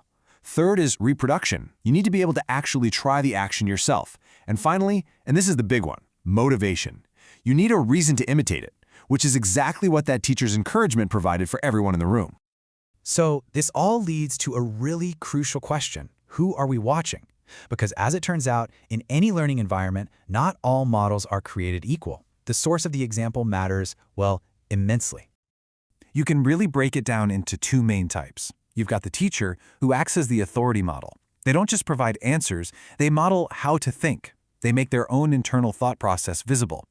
But then you have peer models, like Lena, and their power is totally different. They provide relatability. They show other students that success is actually attainable, and, just as important, that it's normal to struggle on your way to getting there. And this is exactly why collaborative learning, group work, is so incredibly effective. When students work together, they're constantly modeling things for each other. They're explaining concepts in different ways. They're seeing different approaches to a problem. And most importantly, they're building that quiet belief that, hey, if they can get it, then maybe I can too. It completely transforms learning from a solo performance into a team sport. Okay, so we've talked about who we learn from, but there's another piece of this puzzle that's just as important, and that's the environment where the learning happens. See, our brains don't just process facts, they process feelings. Cognition and emotion are completely, totally intertwined. In every class, every single student is constantly subconsciously asking this one simple question, and the answer isn't something you'll find written down in the syllabus. No, the answer is modeled. It's modeled in how the teacher and the other students react when someone makes a mistake, asks a so-called dumb question, or just tries something and fails. There's actually a scientific name for this. It's called emotional contagion. And it makes perfect sense, right? Just like a virus, feelings like anxiety or curiosity or safety can spread silently through a room. And over time, all these repeated emotional cues are what create the classroom culture. So students aren't just learning a subject, they're learning what it feels like to learn in that room. All right, let's bring all these threads together now. What is the ultimate outcome here? What's the real end goal of a positive social learning environment? It's not just about getting better grades. It's about developing the single most powerful belief that any learner can possibly have. And that belief is called self-efficacy. This is the absolute heart of Bandura's work. It's that core belief that predicts our effort, our resilience. Really, it's what we saw in Lena the moment she decided to raise her hand. So what is it, exactly? Well, simply put, it's a person's belief in their own ability to succeed at something. It's that quiet, internal confidence that says, okay, this is hard, but I've got what it takes to figure it out. When a student has high self-efficacy, they see a challenge not as a threat to be feared, but as a puzzle to be solved. And the best part is, this belief isn't something you're just born with. It's built. And how do we do it? Through modeling, of course. Teachers model it when they share their own stories of struggle and persistence. Peers model it when they show that hard work actually leads to success. We build it in others when we give specific feedback that focuses on strategy, not just on being right or wrong, and by creating challenges that let students feel what meaningful success is like. When you boil it all down, what social learning theory teaches us is that the content of a course, the facts and figures, that's only half the story. The lessons that really endure, the ones that stick with us for life, are the ones we observe in other people. Their curiosity, their kindness, their persistence. We don't just learn how to solve for X, we learn how to be a person who isn't afraid of a challenge. So the question this all leaves us with is a pretty big one. What are we modeling for the people who are learning all around us? Welcome to The Explainer. Today, we're going to talk about something kind of invisible, a hidden curriculum that shapes who we are right from day one. We're pulling back the curtain on the forces that teach us who we are and, maybe more importantly, who we're allowed to become. You know, right from the moment we're born, we're like these little sponges, right? We're constantly absorbing patterns. I mean, way before we can even talk, we're watching who's in charge, who's taking care of others, who gets to make the decisions. And all those little observations, they build this powerful mental blueprint for how we're supposed to act, think, and even what we can dream about for our future. So who's teaching this lesson? Well, it's not happening in a classroom with a chalkboard. Nope. It's happening everywhere, in every conversation we overhear, every movie we watch. The answer is this really deep psychological process that's going on all around us every single day, and most of the time, we don't even notice it. All right, so let's get into the nuts and bolts of this. To really get how these blueprints get made, we have to look at the basic way our brains learn from the world. Okay, so it all kicks off with this big idea from a psychologist, Albert Bandura. He called it modeling, and it's actually super simple. We learn by watching other people. We see what they do, we see what happens to them because of it, and we even absorb how they feel about it. Now think about it. Our brains are getting hit with tons of information all the time. So how do they handle it all without short-circuiting? They create these little mental shortcuts called schemas. You can literally think of them like filing cabinets in your head that help you sort and make sense of the world really, really fast. And get this, by the time we're just toddlers, like 2 or 3 years old, we've already started building these super specific gender schemas. We're picking up clues from everything, our parents, the toys people give us, the shows we watch, and using them to build a mental folder for what boys do and what girls do. So here's where it gets really, really interesting. Turns out, we're basically hardwired to pay more attention to and copy people we think are like us. Bandura had a name for this, model similarity. It just means that when a little girl sees a woman who's a brilliant scientist, that example lands with extra power because she sees a little bit of herself in that person. And all of this creates this, well, it's a powerful feedback loop. It's called reciprocal determinism, but don't worry about the fancy term. Just think of it like a dance between 3 partners: your thoughts, your actions, and the world around you. Each one is constantly leading and following the others. It's a cycle that never stops. Okay, so that's the theory, right? But what does this actually look like in the real world? This is where it stops being just an idea and becomes a real human story. Okay, so I want you to meet Aisha. She's in middle school, and she is all about robotics. Super passionate. But there's a catch. In her robotics club, she's one of the only girls. And that little voice in her head, the one shaped by all those schemas, is kind of whispering that maybe she doesn't really belong there. But then one day, something happens. A female engineer comes to her class to speak. And she's not just an expert. She's engaging, she's cool, and she tells her own story about the hurdles she had to overcome. She even takes the time to mentor Aisha a little bit. That one single interaction, it changed everything. And boom, look at this transformation. Just seeing one person she could relate to, what psychologists call a vicarious experience, it completely flipped a switch for Aisha. Her confidence in her own abilities, what we call self-efficacy, it just shot through the roof. She went from being this hesitant observer to a confident leader. And get this, she even started mentoring the younger girls herself. Aisha's story is it's so powerful, right? Because it shows us something huge. If these roles and limits are learned, then they can also be unlearned. If the blueprint is something that's built, well, that means we can redesign it. And the way we do that is with a really powerful tool called countermodeling. The key word here is deliberate. This isn't about just hoping for change to happen. It's about consciously and purposefully introducing role models who smash stereotypes.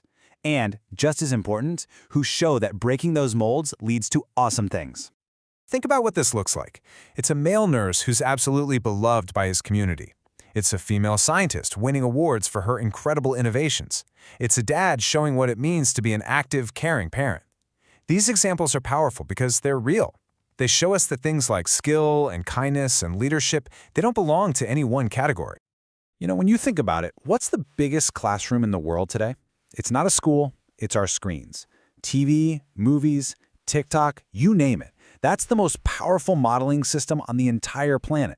Bandura called this symbolic modeling, the idea that even fictional characters can have a massive impact on our real-world beliefs about who we can be. Okay, so this brings us to the most important part of all of this. Where do we fit in? Because it turns out we're not just sitting in the audience watching the show. We're actually on the stage. This right here, this quote from Bandura, might be the most important idea of all. We're not just products of our world, just passively soaking everything in. We are also the producers.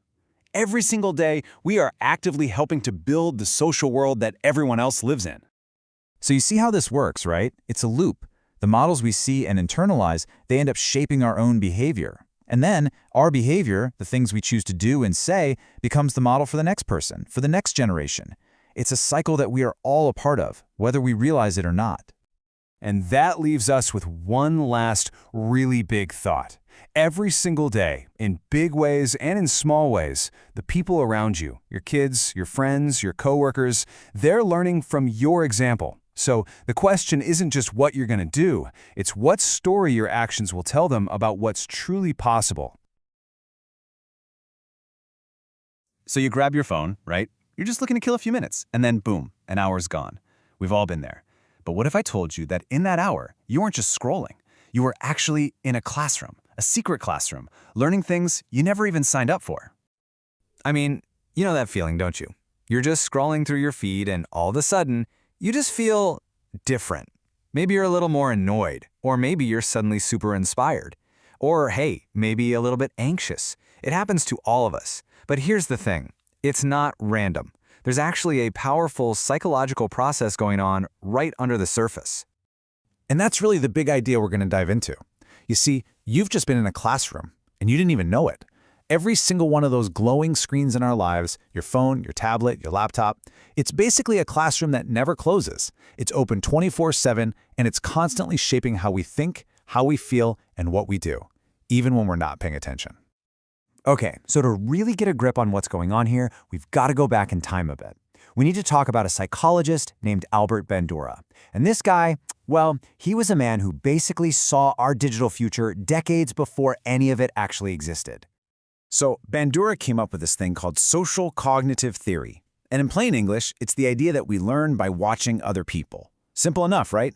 But, and this is the important part, it's way more than just monkey see, monkey do. It's this whole dynamic dance between what we see, what we think about what we see, and the world around us. And if you think about it, this is a huge shift from how things used to be. Back in the day, the people we learned from, our models, were the people right in front of us. You know, our family, our neighbors, the folks in our town. But now, the game has totally changed. A kid in Nairobi can learn to play guitar from some rock star in Los Angeles, all through a screen. Our classroom is now the entire planet. And this is where Bandura was just way ahead of his time. He came up with this idea called symbolic modeling. He figured out that we don't need to meet someone in person to learn from them. We can learn just as powerfully from symbols, from things we see in movies, read in books, or, you guessed it, watch on digital media. He basically predicted YouTube tutorials and TikTok trends before the internet was even a thing. It's kind of wild, right? But here's where things get a 21st century twist. Because today, we don't just randomly find these models to learn from. Oh no, there's an invisible hand guiding us, shaping what we see and who we learn from. And that invisible hand is the algorithm. See, online, this whole learning process kicks off with one thing, your attention. But you've got to understand, your attention isn't just a resource. It's the currency. It's the product being bought and sold. These platforms are built from the ground up to grab your focus and hold on to it for as long as possible because that's how they make money. So, how do they teach us what to pay attention to? Well, they use this clever little psychological trick called vicarious reinforcement. It just means we learn by watching other people get rewarded. We see a post blow up with likes, shares, and amazing comments, and a little light bulb goes off in our brain that says, aha, so that's the stuff that gets applause around here. And this leads to what you could call the algorithm loop, and it's something that traps a lot of us. Here's how it works. Step 1, someone posts something super emotional. Maybe it's full of outrage or joy or fear. Step 2, that post gets a ton of engagement, and the algorithm, whose only job is to get more engagement, pushes it out to even more people. In step 3, we see all this happening, and we learn a very simple lesson. Whoa, intense emotions get a lot of attention. So what do? We start doing it too. The algorithm basically becomes this giant amplifier for whatever emotion gets the most clicks. All right, so if our feeds are these giant invisible classrooms, who are the teachers? Well, they're the new modern models. They're the influencers, the creators, and yeah, even just our friends that we see posting every single day. And influencers are especially powerful teachers. The reason why comes down to something called a parasocial relationship. It's that kind of weird one-sided friendship we build, where you feel like you really know a creator, even though they have no idea who you are. That feeling of closeness makes their influence incredibly strong. We don't just end up buying the stuff they recommend, we start picking up their ways of thinking, their attitudes, their values. But hey, this whole learning by watching thing isn't just about drama or buying stuff. It can be a really good thing too. Let's take a look at an example. Let's talk about Lena. She's an art student who decided to join an online community for artists. So Lena's story is like a perfect textbook example of what Bandura was talking about. For the first month, she just watched. She was a lurker, soaking up all the techniques from other artists' videos. Then, a couple of months later, she started imitating. She began posting her own stuff, trying out the things she'd seen. And finally, after about 6 months, with the encouragement of that online community, she learned to self-regulate. She figured out how to deal with negative comments and really started to find her own unique style. And here's the really important part of her story. What Lena was building was something called self-efficacy. That's just a fancy term for believing in yourself, that gut feeling that you have what it takes to succeed. And she built it through something called vicarious mastery. She saw other people just like her, doing this thing and succeeding, and it made her think, hey, maybe I can do that too. And that real lasting confidence, it came from the feeling of getting better at her craft, not from how many likes her posts got. Okay, so this brings us to the most important question of all. Knowing everything we've just talked about, how do you take back the controls? How do you stop being just a passive student in the algorithm's classroom and become the person who actually designs the curriculum? The answer, in 2 words, is media literacy. And I know, that might sound like a boring class you had to take in school, but forget that. Think of it more like building up your cognitive immunity. It's like a shield for your mind in this crazy digital world. It's simply the power to take a step back and ask yourself, wait a minute, what is this content trying to teach me right now? Let's look at one more example. Meet Ravi. He's a psychology student, and he started noticing this pattern. Every time he scrolled through his social media, he just ended up feeling crabby, irritable. So, being a good psych student, he decided to run a little experiment on himself. And what he did is such a great example of taking control. Before his experiment, his feed was basically a mirror feed. It was just full of outrage, arguments, and gossip. And the result? He felt irritable and unmotivated. So for the after, he created a designed feed. He intentionally followed accounts that showed creativity, compassion, and cool educational stuff. And the result was, well, a huge boost in his mood and motivation. Pretty amazing. And this quote really gets to the heart of what happened. He realizes that his feed had been modeling negativity, teaching irritation as a habit. Get that? His bad mood wasn't just a random feeling. It had become a habit that was being taught to him and reinforced by his feed day in and day out. What Ravi did is a perfect example of what Bandura called environmental self-design. He took charge. He realized he had the power to shape his digital environment to help him become the person he actually wanted to be. He stopped just consuming whatever the algorithm threw at him and started curating his own personal classroom. And the good news is you can do this too. It really comes down to 3 basic steps. First, always question the reinforcement. Look at a post that's going viral and ask, okay, what behavior is being rewarded here? Second, choose your teachers, your models, on purpose. Actively seek out and follow people who embody the values you want more of in your life. And third, design your environment. Seriously, the unfollow and mute buttons are 2 of the most powerful tools you have for your own well-being. Because when you boil it all down, here's the final crucial point. In this giant global classroom that is the internet, we're not just the students anymore. Every single time we post something or like something or share something, we are part of the lesson plan. We are teaching too. We are all models now. So the next time you unlock your phone, just remember this. You have the power here. You get to choose what you learn, and you get to choose what you teach. So the only question left is, what lesson will your next click teach? Have you ever looked at someone and wondered, how do they do it? How do they succeed against all the odds, while other people, maybe with even more raw talent, just fizzle out? Well, we're about to dive into the psychological secret behind that difference. It's a powerful idea called self-efficacy, and trust me, getting a handle on this can change pretty much everything. You know the feeling. A new project lands on your desk, you're facing a tough exam, or you have to give a big presentation. And before you do anything else, that little voice in your head pops up. Can I actually pull this off? That quiet question, that's where this whole story begins. And here's where things get really interesting. Picture 2 people with the exact same skills, the same intelligence.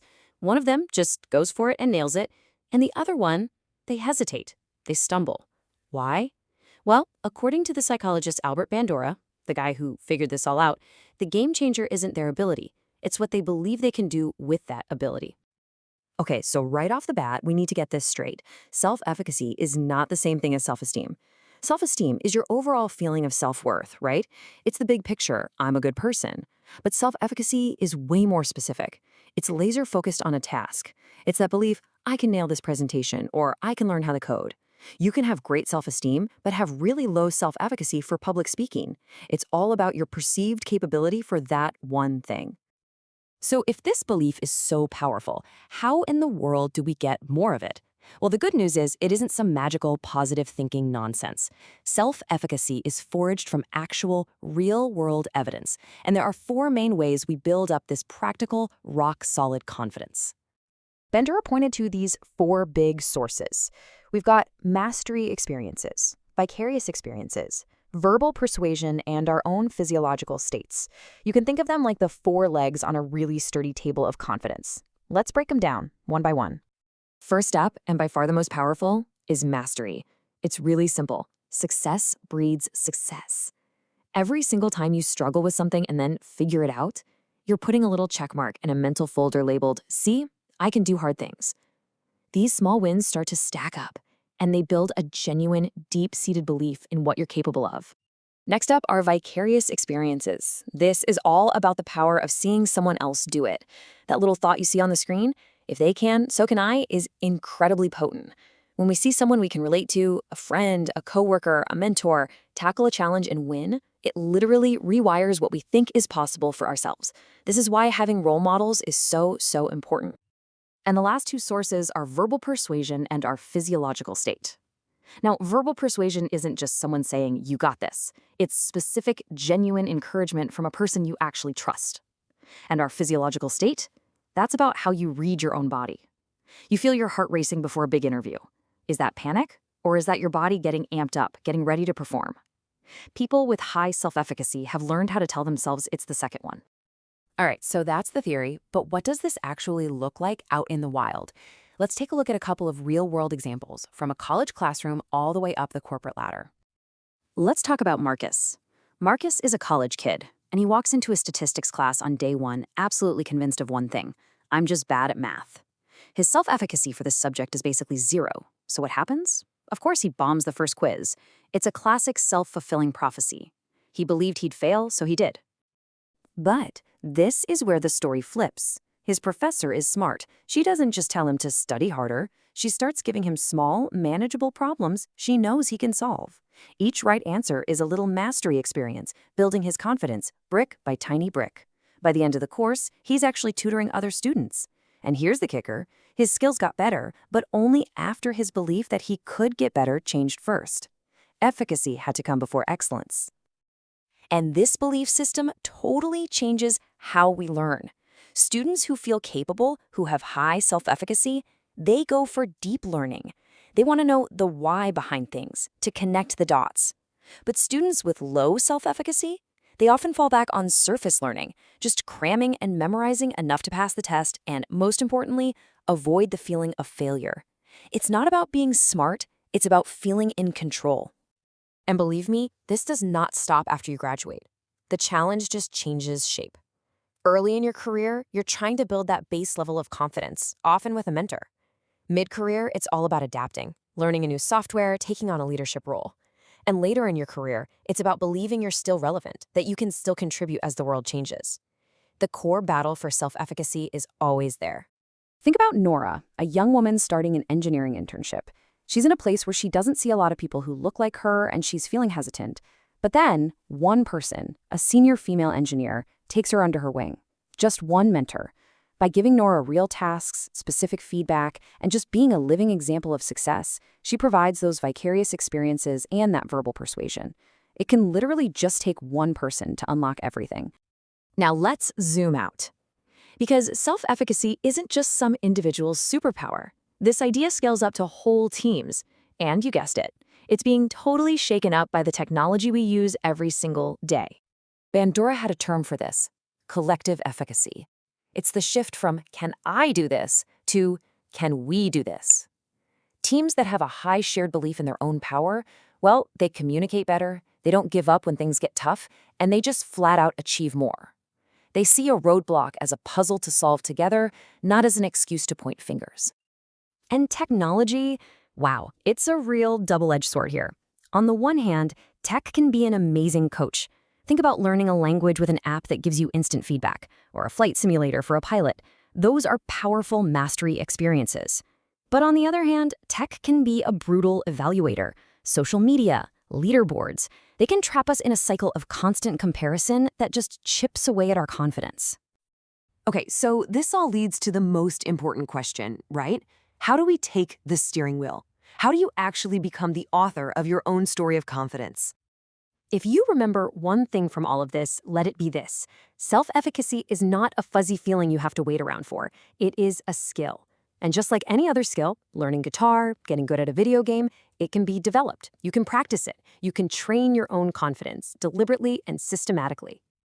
I absolutely love this quote from Bandura. It just nails the whole idea.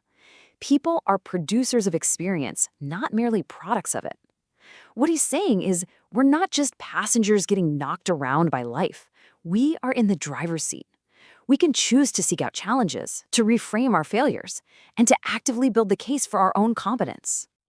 So in the end, self-efficacy really just comes down to the story we tell ourselves about ourselves. Every challenge is a new chapter. And the question I want to leave you with is this. The next time you're faced with something tough, what story are you going to choose to tell? You know, we all know people we'd call good, right? Kind, decent, ethical people. But then you look at the world, or even just our daily lives, and you see these same good people doing things that cause harm, or just standing by while bad things happen. So what is going on there? It's a huge contradiction, and that's the paradox we're going to get into today. It's the big question, isn't it? It feels like this huge, unsolvable puzzle. But what if I told you there's a specific psychological framework that actually helps explain it? Well, it turns out there is, and we have one particular psychologist to thank for it.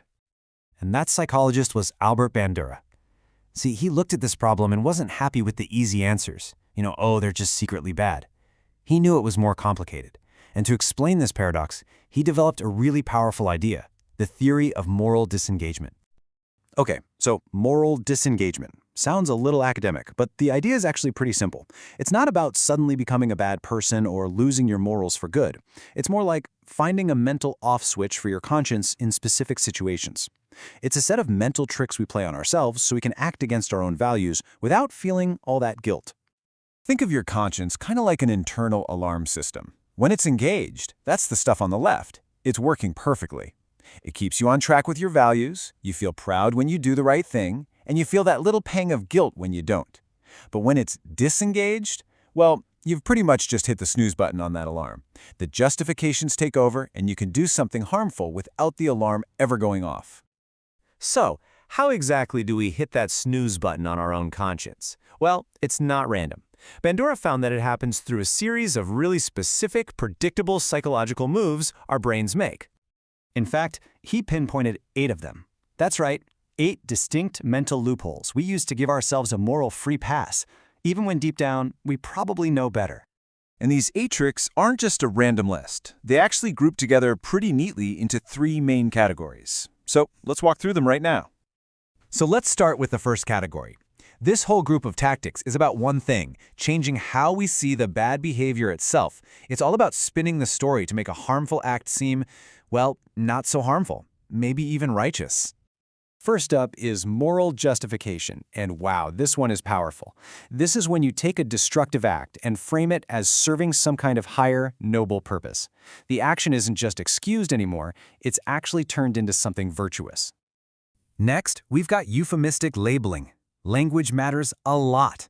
By using sanitized, technical, or just softer language, we can totally strip an action of its emotional and moral weight. I mean, downsizing just doesn't sound as bad as firing a bunch of people, does it?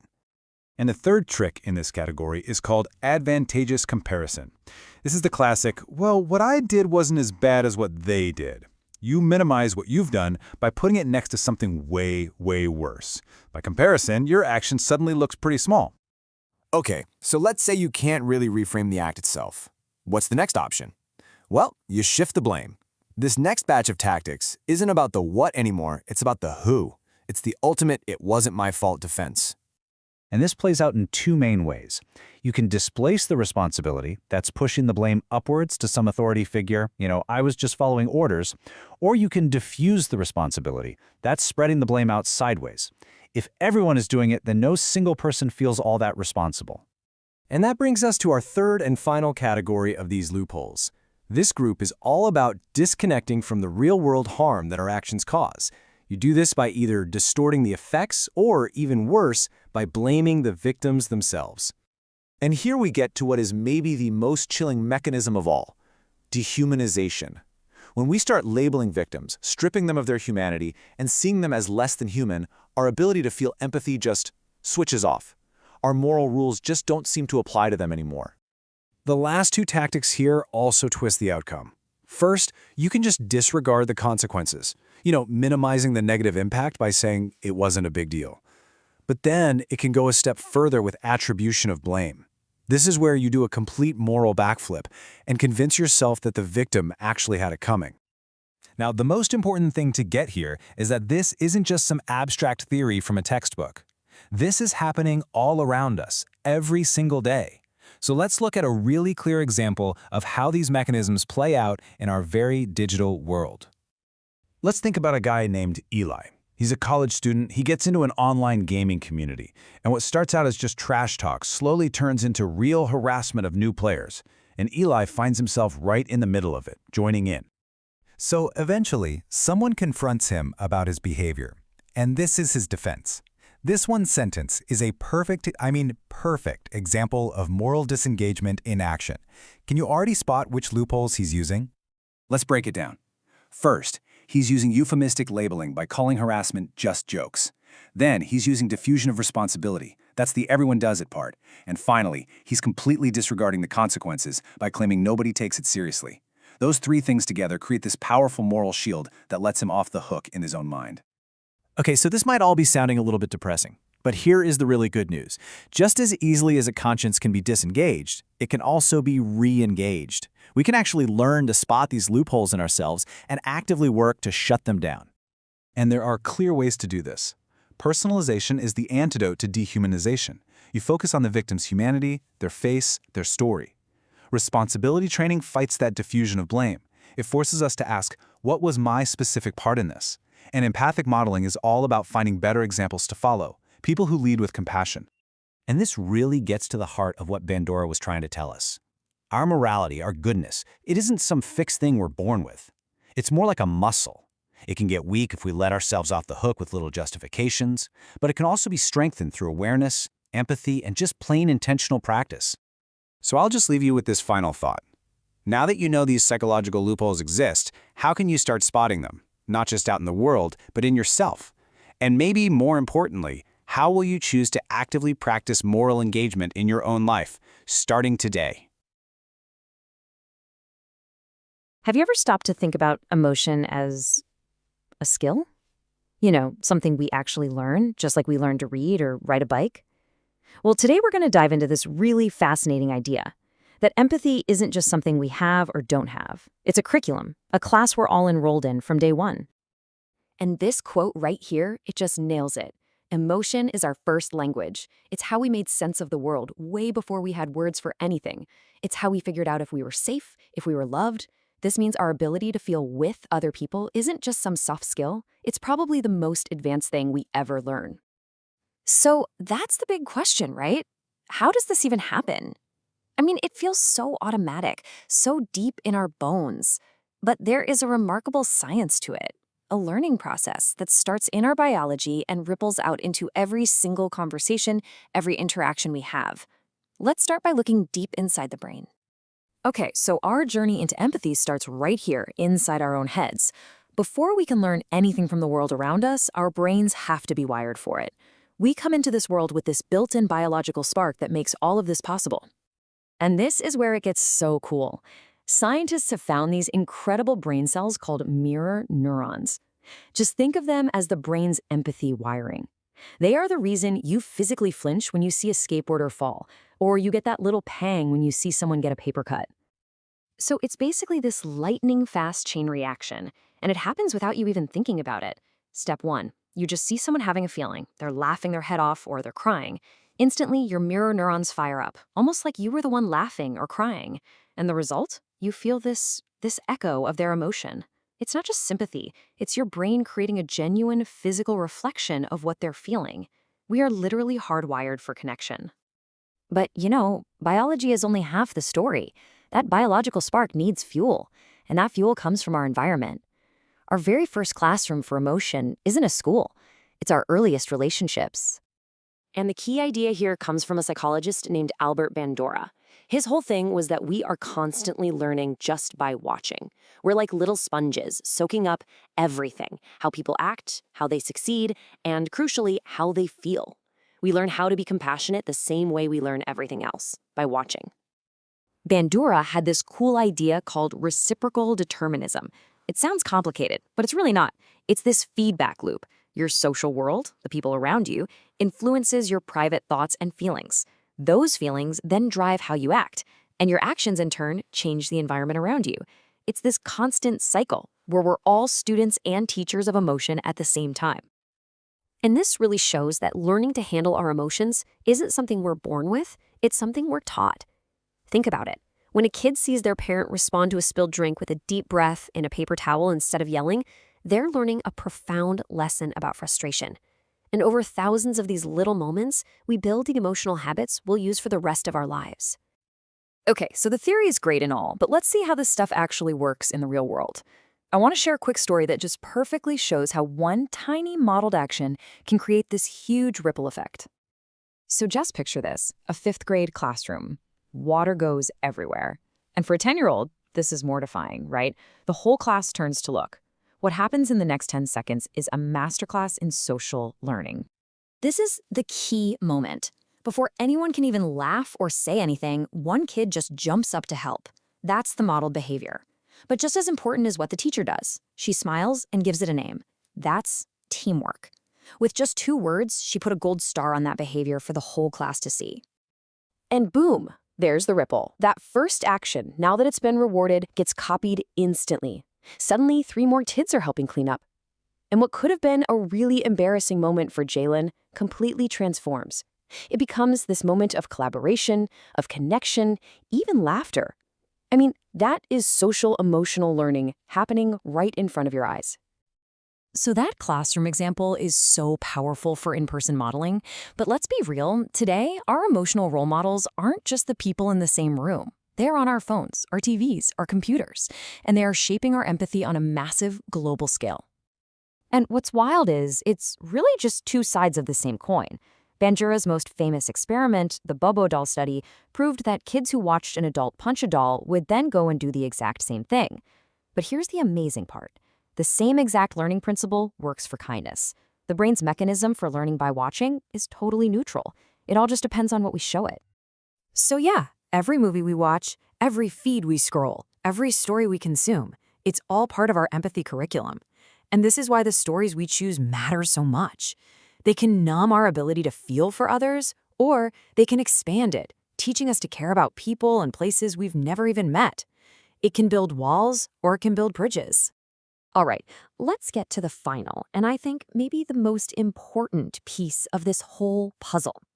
Because look, it's one thing to feel empathy for someone. It's a whole other thing to actually do something about it. And this brings us to another key idea, self-efficacy. Basically, to turn that feeling into an action, you have to actually believe that your actions matter. It's that little voice of confidence inside that says, hey, I see you're having a tough time, and I think I can help. If you don't have that belief, empathy can just get stuck as a passive feeling. So what does this path from just feeling to actually doing look like? Well, it starts with that biological spark, right? You let yourself connect with what someone else is feeling. But then, and this is key, you have to pause and regulate your own emotion so you don't get completely overwhelmed. And then finally, you act, and you act with the confidence that you can, in fact, make a difference. At the end of the day, it really all comes down to this. Doesn't matter if you're a parent, a teacher, a boss, or just a friend. The most powerful lessons you'll ever teach won't be with your words. They'll be with your actions. And that courage to care, it's absolutely contagious. So we'll leave you with this to think about, because in this empathy curriculum we're all a part of, we are all teaching, all the time. The only real question is, what are we teaching? All right, let's talk about learning. We often think of it as this purely intellectual thing, right? A task for our brains. But what if I told you it's actually more of an art form, and it's driven by our emotions? I mean, think about it. You've been there, right? That incredible rush when a really complex idea finally clicks into place. It feels amazing. And then there's that wall of frustration when you just can't seem to get it. Well, that whole roller coaster of feelings, that's not some side effect of learning. It's the main event. And here's the key idea that changes everything. Before our logical brain can even start to analyze or memorize anything, our feelings have already made a judgment call. They've decided whether the information's even worth paying attention to in the first place. So how does this actually work? Well, we can break it down into a simple three-part cycle, which is rooted in some really powerful work by the psychologist Albert Bandura. First, you have emotion. That's the initial spark. That spark then lights the fire of motivation, which is the fuel that gets you going. And finally, you've got self-regulation. That's you in the driver's seat, steering and making sure you stay on track. Let's dig into each one. Okay, first up, emotion. The easiest way to think about your emotions is as the gatekeeper for your brain. Seriously, they stand right at the front door and decide what gets in and what gets totally ignored. And this isn't just a metaphor. There's real brain science here. Deep inside your brain, you've got the amygdala. Think of it as an emotional alarm system. It tags everything coming in, like, ooh, this is interesting, or whoa, this is scary. And then it teams up with your prefrontal cortex, which is kind of like the brain's CEO, to decide where to focus your attention. Your emotions are literally telling your brain what's important enough to remember. And you can see the difference so clearly here. When you're feeling positive emotions, you're curious, you're enjoying yourself, your mental focus actually gets wider. You're open to new things you want to explore. But when you feel negative emotions like anxiety or fear, bam, your focus narrows. It's like you get tunnel vision because your brain is trying to protect you from a threat, and that can literally block new information from getting in. Okay, so what's next? Once emotion has opened that gate for us, we need something to actually get us moving through it. And that, my friends, is motivation. It's the belief that gives us the energy to even begin. Now, the crucial concept here, and this is so central to Bandura's work, is something called self-efficacy. This isn't just about general confidence, like, I'm a smart person. No, it's your specific belief that you can succeed at the task that's right in front of you. That belief, that's the bridge that takes you from a feeling, like curiosity, to an actual action, like cracking open that textbook. And when this all works together, it creates this incredible upward spiral, a virtuous cycle. A positive feeling, like excitement, fuels your motivation to give it a shot. And when you try and have even a tiny bit of success, that success reinforces the positive feeling, which then strengthens your belief, your self-efficacy, that you can do it again. That's the loop that makes learning feel so good and keeps you going. Let's make this super real with a quick story. So this is Sophia. She's a college freshman, and bam, she gets hit with her first giant research paper. What's her immediate emotional reaction? It's not curiosity, it's not excitement, it is pure, unfiltered overwhelm and panic. Her motivation is basically zero. But here's the genius move. Her professor steps in with a strategy that's all about building self-efficacy. Instead of this one huge, terrifying mountain to climb, the paper gets broken down into a series of small, manageable steps. Just submit an outline. Okay, now just find 5 sources. Now just write the first paragraph. Each one is a small, achievable win. And the result? It's a total transformation. As Sophia checks off each tiny step, that anxiety starts to melt away, and it's replaced by a feeling of pride. By the end, her core emotion has totally shifted from fear to this feeling of competence. Her professor basically helped her build that bridge of belief, one little plank at a time. And that brings us to the final piece of our cycle, self-regulation. So, if emotion is the spark and motivation is the fuel, then self-regulation is you acting as your own inner coach, keeping that engine running and steering yourself where you want to go. So how do you actually do that? Well, Bandura breaks it down into 3 really simple steps you can use all the time. First, you just observe. Check in with yourself. How am I feeling right now? Am I getting distracted? Second, you judge. Okay, how is this going compared to my goal? Am I making progress? And third, you react. Based on that judgment, you make a little adjustment. Maybe you need a 5-minute break, or maybe you need to try a different tactic. And a huge piece of this is self-reinforcement. Now listen, this isn't just about being nice to yourself for the sake of it. This is a strategic tool. When you actually take a moment to acknowledge your effort, to celebrate those small wins, you're stabilizing your emotions and building your own internal motivation. You start to become less dependent on someone else's praise and more of the master of your own learning journey. All right, let's pull all these threads together now and see what this looks like when someone really puts it into practice. So meet Jamal. He is terrified of public speaking. Before every presentation, his heart is pounding, his palms get sweaty, you know the feeling. But instead of letting that spiral into panic, he's taught how to regulate it by changing its meaning. He learns to tell himself, okay, this isn't fear, this is just my body getting hyped up to perform. This is energy. And what Jamal developed right there, that's emotional resilience. See, he didn't get rid of the physical feelings, but he changed his relationship with them. He learned how to turn that anxious energy into fuel for his performance. And that ability to keep yourself motivated even when you're under pressure, that's one of the most valuable skills any of us can ever have. Which really brings us to the ultimate takeaway from all this. True mastery of anything isn't about becoming a robot and suppressing all your feelings. It's about understanding your emotions and learning how to work with them as your ally. So I'll just leave you with this question. Knowing now that your feelings, your beliefs, and your strategies are all things you can influence, what's the first small step you can take, maybe even today, to become the architect of your own learning? Thanks so much for joining me. Ever stop and think about how you really learn something new? I mean, is it just like downloading a file into your brain?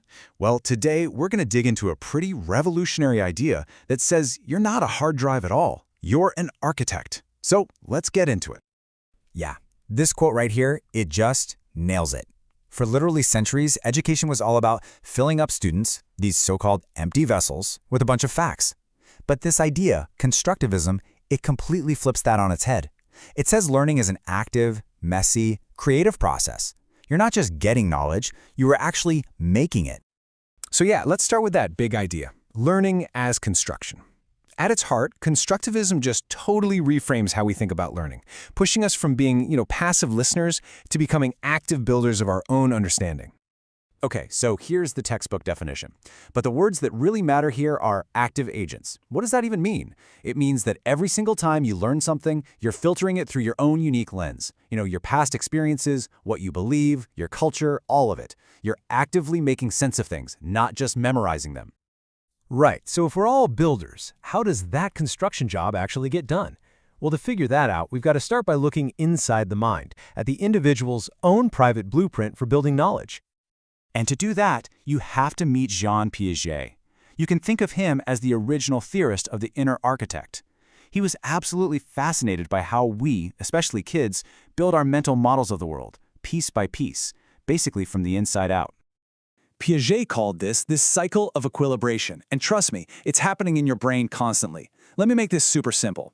Imagine a little kid has a mental folder, a schema for doggy. They see a fluffy four-legged animal and yell, "Doggy!"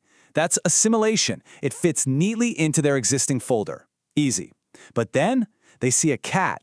It's also fluffy and has four legs, but it meows. Now, that does not fit in the doggy folder. This creates a kind of mental wobble, right? A feeling of imbalance. So what's a kid to do?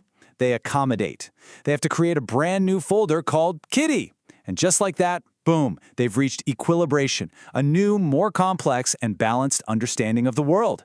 That amazing little cycle, that is the engine of learning. Piaget's focus on the individual is, well, brilliant. But it also raises a really big question. Is building knowledge truly a solo mission, or do we need other people helping us draw up the plans? And that very question leads us to our next big thinker, Lev Vygotsky. He had a totally different take. He argued that knowledge doesn't just sprout from the inside out.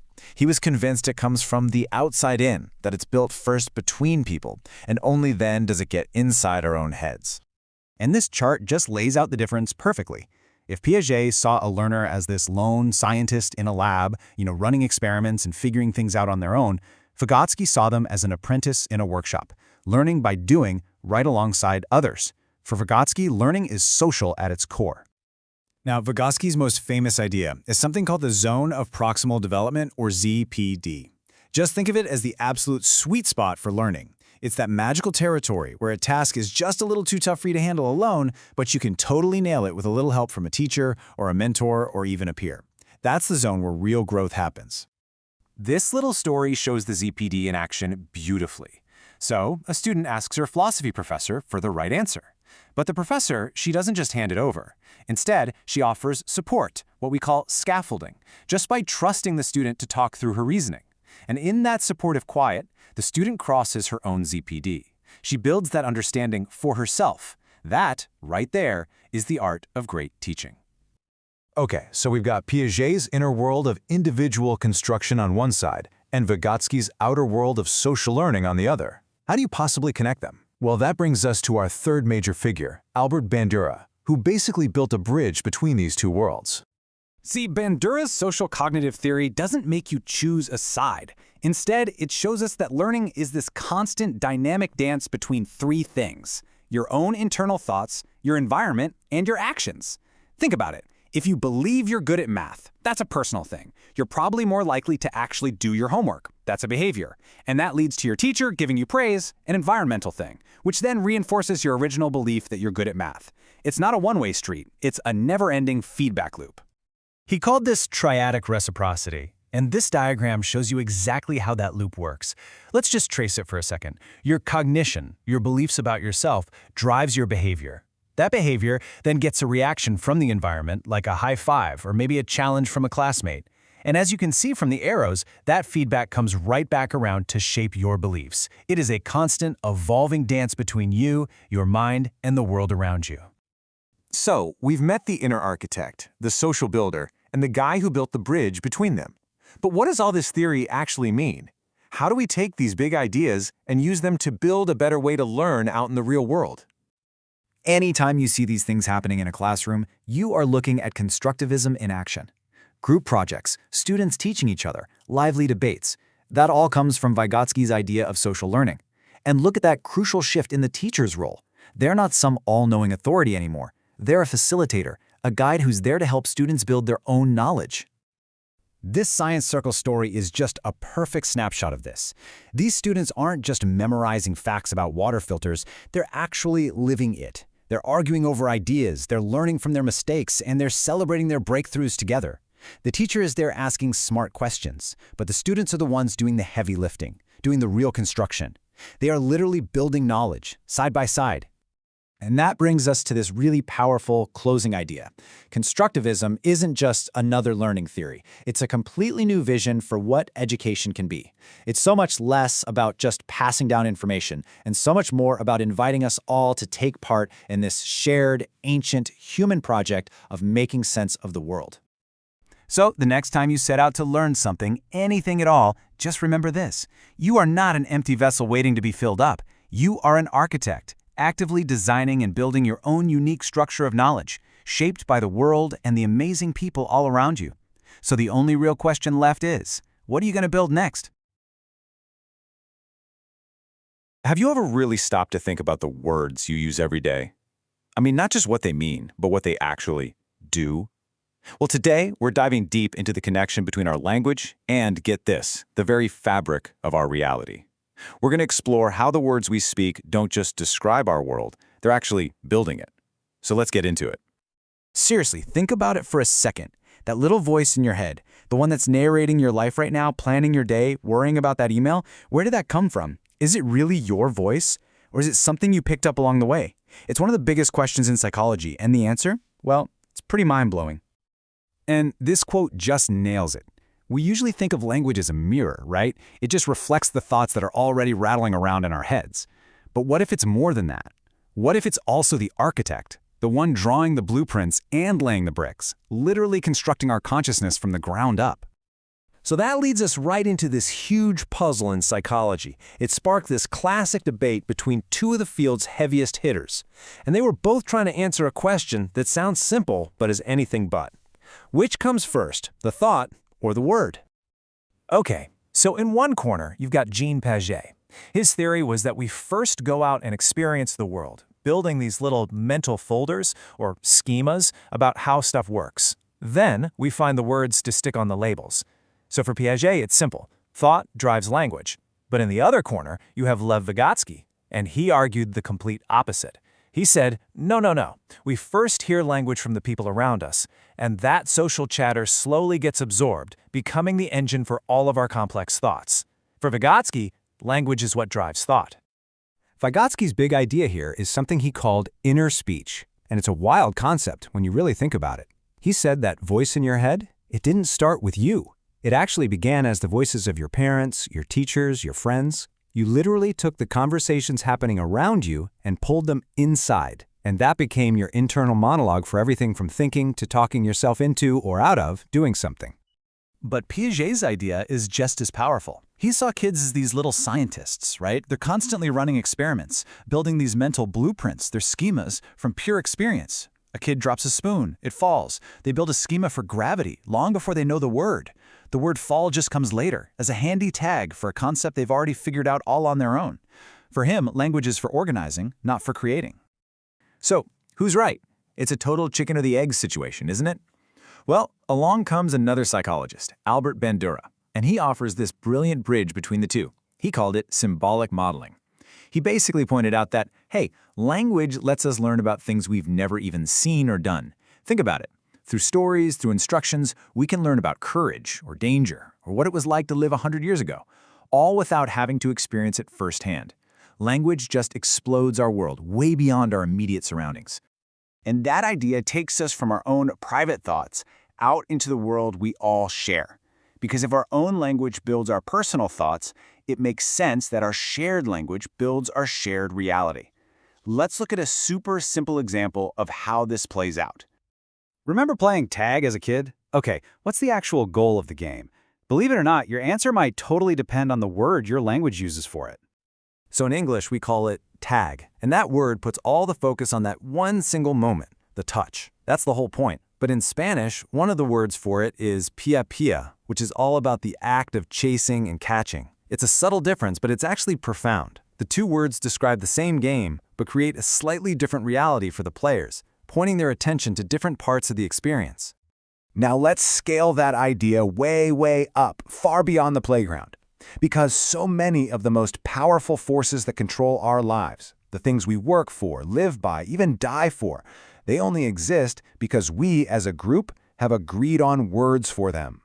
I mean, just look at this list. What is money? It's just pieces of paper or numbers on a screen. National borders? They're just imaginary lines we've drawn on a map. Laws are just sentences we wrote down. And human rights are this beautiful, abstract idea. You can't trip over any of these things in the real world, yet they are incredibly real and powerful, all because we've used language to agree that they exist and have meaning. And here's the kicker. This isn't just some big philosophical theory. This whole world-building with words thing, it applies directly to you.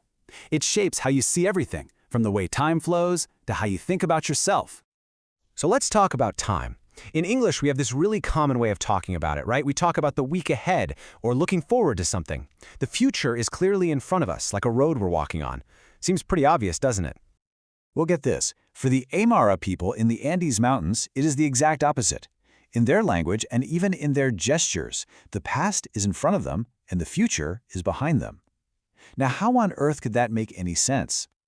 The logic is actually beautiful. The past is what's known. It's what you have already seen with your own eyes.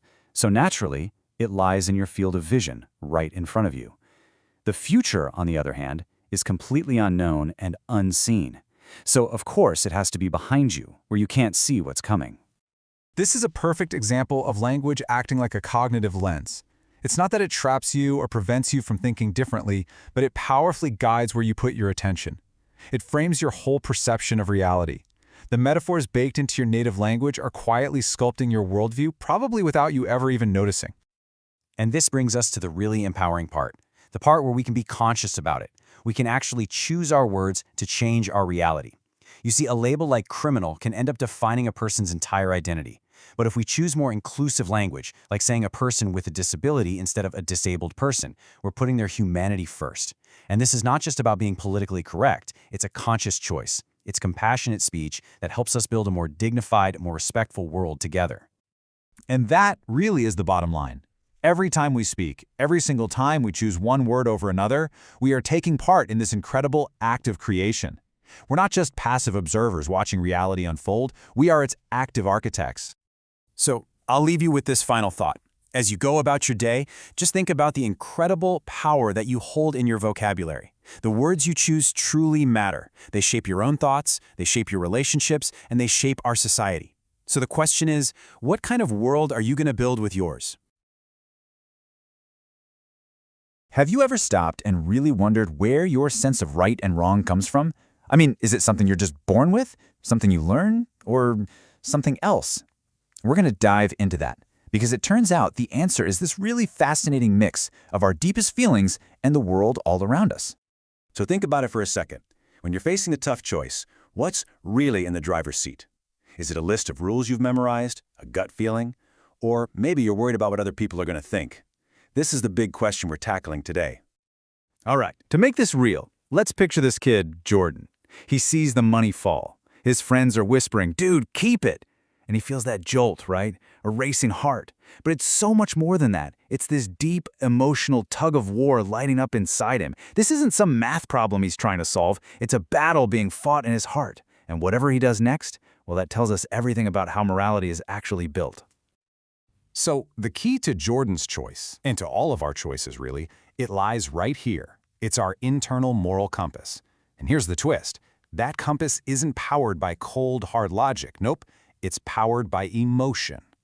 This right here, this idea completely flips the old way of thinking on its head. Long before our brains can even spell out why something feels wrong, we feel it. That gut feeling, that's the true foundation. It's the spark. It's that internal alarm bell or that warm glow that guides us from the very beginning. And what are these feelings? Well, think of them as the drivers on your moral dashboard. Empathy is what makes you feel someone else's joy or pain. Guilt, that's your conscience nagging you, saying, "Hey, you crossed a line."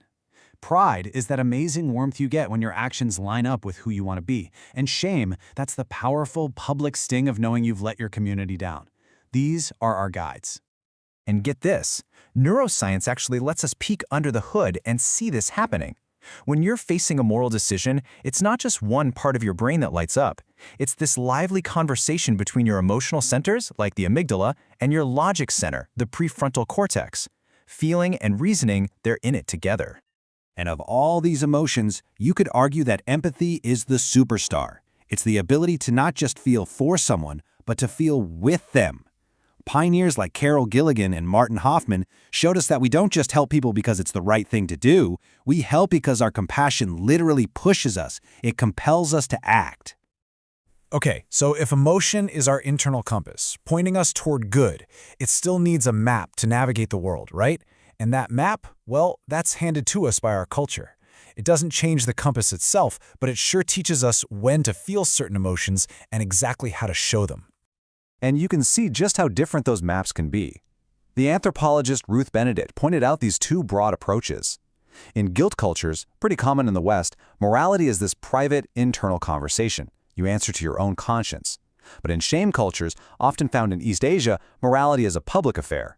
It's all about keeping the group in harmony and not losing face. It's huge when you think about it. One focuses on fixing yourself internally, the other on restoring balance to the community. Neither is better or worse, just totally different paths to being a good person. This brings us to this really cool kind of loop-de-loop idea from the psychologist Albert Bandura. He called it reciprocal determinism. I know, sounds a bit academic, but the idea is actually super simple and powerful. It's that these three things, your inner world, your outward actions, and your environment, are locked in this constant feedback loop. Your culture shapes how you feel, which guides what you do, and your actions then help shape the culture around you. It's this living, breathing cycle. Here is a perfect example of that in action. We all have empathy, right? It's universal, but how we express it is not. In Japan, there's this beautiful concept of omoyari. It's this prized form of empathy that's all about anticipating what someone needs without them ever having to say a single word. It shows you how a culture can take a universal feeling and teach us exactly how it should look and feel in our community. So, we have our emotional compass, and we have our cultural map. But how do we actually learn to use them together? What's the engine that takes us from being a kid like Jordan to a morally developed adult? And the engine, once again, comes from Albert Bandura. His social cognitive theory is the key. And the core idea, the most important part, is that we learn to be good by watching others be good. Morality isn't something we just figure out in a vacuum. We watch our parents, our teachers, our heroes. We absorb how they act, and then we learn to guide ourselves based on their example. And this is that theory brought to life. Imagine this. Instead of detention, a bully is put in a circle and just has to listen, as his classmates describe how his actions made them feel. He is observing the real emotional fallout.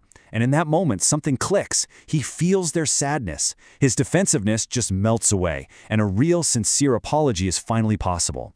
He learned empathy by seeing it. And that's the whole point, isn't it? Just one emotionally honest moment.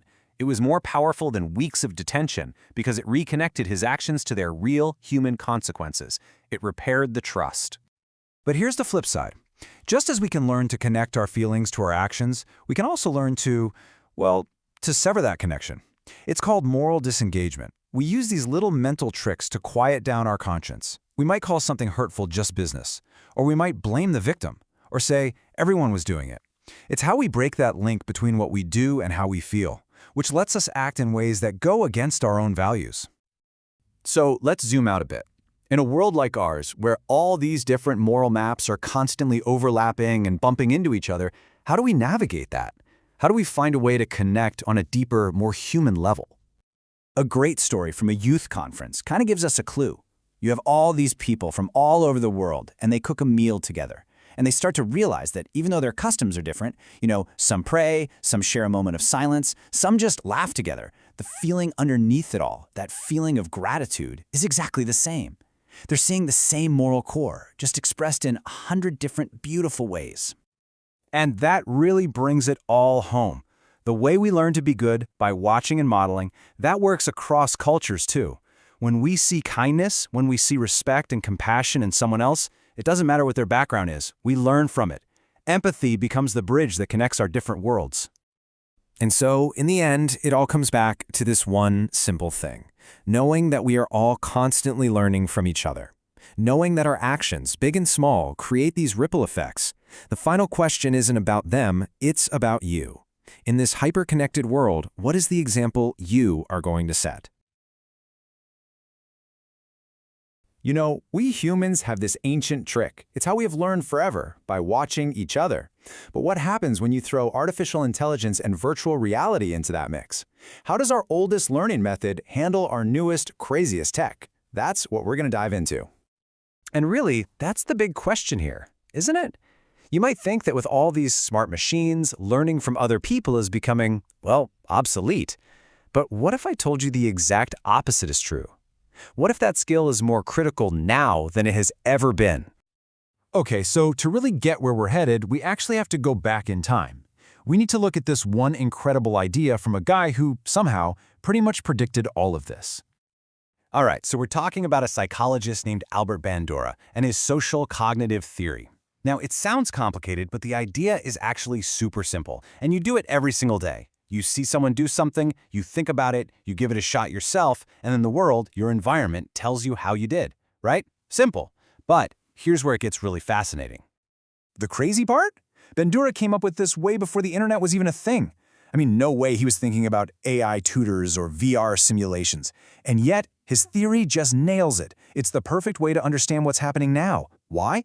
Because that environment he talked about, for the first time in history, it's not just the physical world. We can actually program it. We can build it from scratch.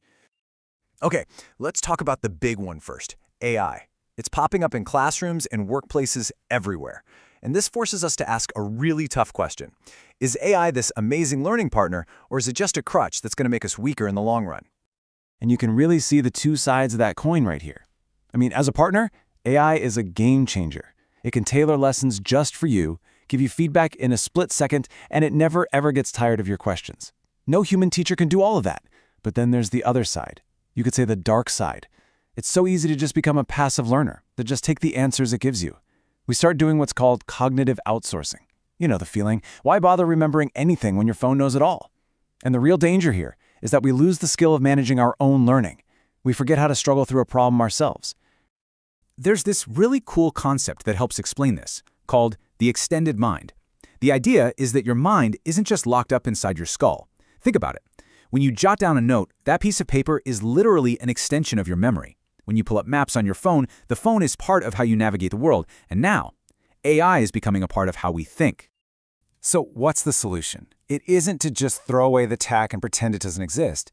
It's to get better at something called metacognition. It sounds fancy, but all it means is thinking about how you think. It's about consciously choosing, okay, for this task, I'm going to lean on the AI versus, nope, this one I need to figure out on my own. It's all about that self-awareness. That's the key. All right, let's switch gears to the next piece of tech. This one doesn't just feed you information, it drops you right into the middle of a whole new world. We're talking about virtual reality. Just listen to this quote for a second. It's from a student who just finished a VR simulation of being a refugee. They said, "I didn't realize how exhausting it feels to be ignored." Wow. That right there, that's the superpower of VR. It's not just about understanding something in your head. It's about feeling it in your gut. It creates what experts call embodied empathy. So how does it actually work? Well, it's kind of like a three-step journey. First, you're completely immersed. You are in that new environment. Second, you start to experience things from a totally different perspective. You're seeing through someone else's eyes. And third, you step back and reflect on it. And that's how you turn some abstract headline you read about into a real, tangible feeling, a memory that can actually change how you see the world. But, and this is a big but, we've got to be careful here. Any tool that's this good at playing with our emotions is a classic double-edged sword, right? Without some serious ethical rules, the same tech that can build empathy could just as easily be used to manipulate people or to spread propaganda. The why behind the simulation, well, that's everything. Okay, so we have these super powerful tools, AI and VR.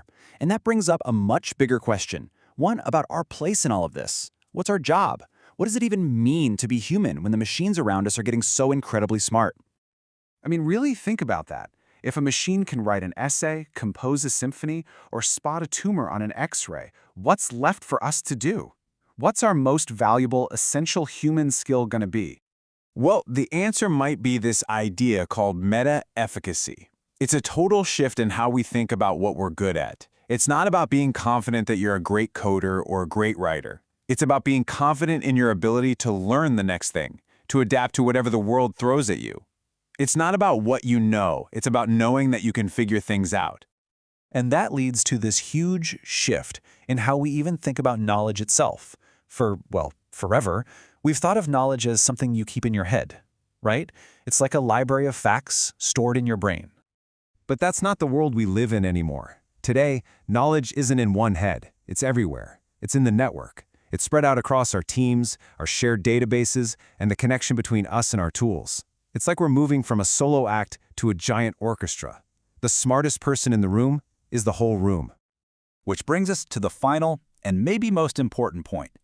None of this tech is just falling out of the sky. We're the ones building it, and the future we get is going to be a direct result of the choices we're making today. And here's the core truth. Technology is never neutral. It's more like a giant, powerful mirror. It takes everything we feed it, all our good ideas, all our bad habits, all our hidden biases, and it just reflects them right back at us, but magnified 1,000 times. This is exactly why the ethics of building AI are so incredibly important. First off, these machines learn from our data. So if our data is biased, and let's be honest, it is, the AI will learn those biases too, and then start applying them over and over. Then you've got this dangerous thing called moral disengagement. It's that easy way out where we just blame the machine. Oh, the algorithm decided that. It lets us off the hook. Which is why, at the end of the day, the people and companies building this stuff have to be held accountable. The values an AI shows the world are not an accident. They are a choice. So, let's end on this thought. Our tools are getting smarter. That's a fact. It's happening at an insane speed. But the real question, the one that's going to define everything for us, is whether we are getting any wiser. You know, we have this image of the lone genius, right? The single person who changes everything. But what if I told you that's kind of a myth? The truth is, every big leap forward wasn't the work of one person, but of many. And today, we're going to dig into the psychology of exactly how that works. Seriously, just think about it for a second. Can you name one person who truly changed the world completely alone? We love those stories, don't we? The lone inventor, the solitary artist. But is that how it really goes down? Has anyone ever, done it all by themselves? Well, the research points to a pretty clear answer. Nope, not really. From building ancient cities to cracking the human genome, the real story of our progress isn't about I. It's all about us. It's the story of what we can do when we put our minds together. So here's how we're going to break this down. First, we'll look at the psychological switch that makes groups click.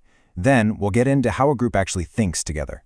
After that, we'll see some incredible real-world examples. And finally, we'll talk about how technology and our own choices are shaping this collective mind right now.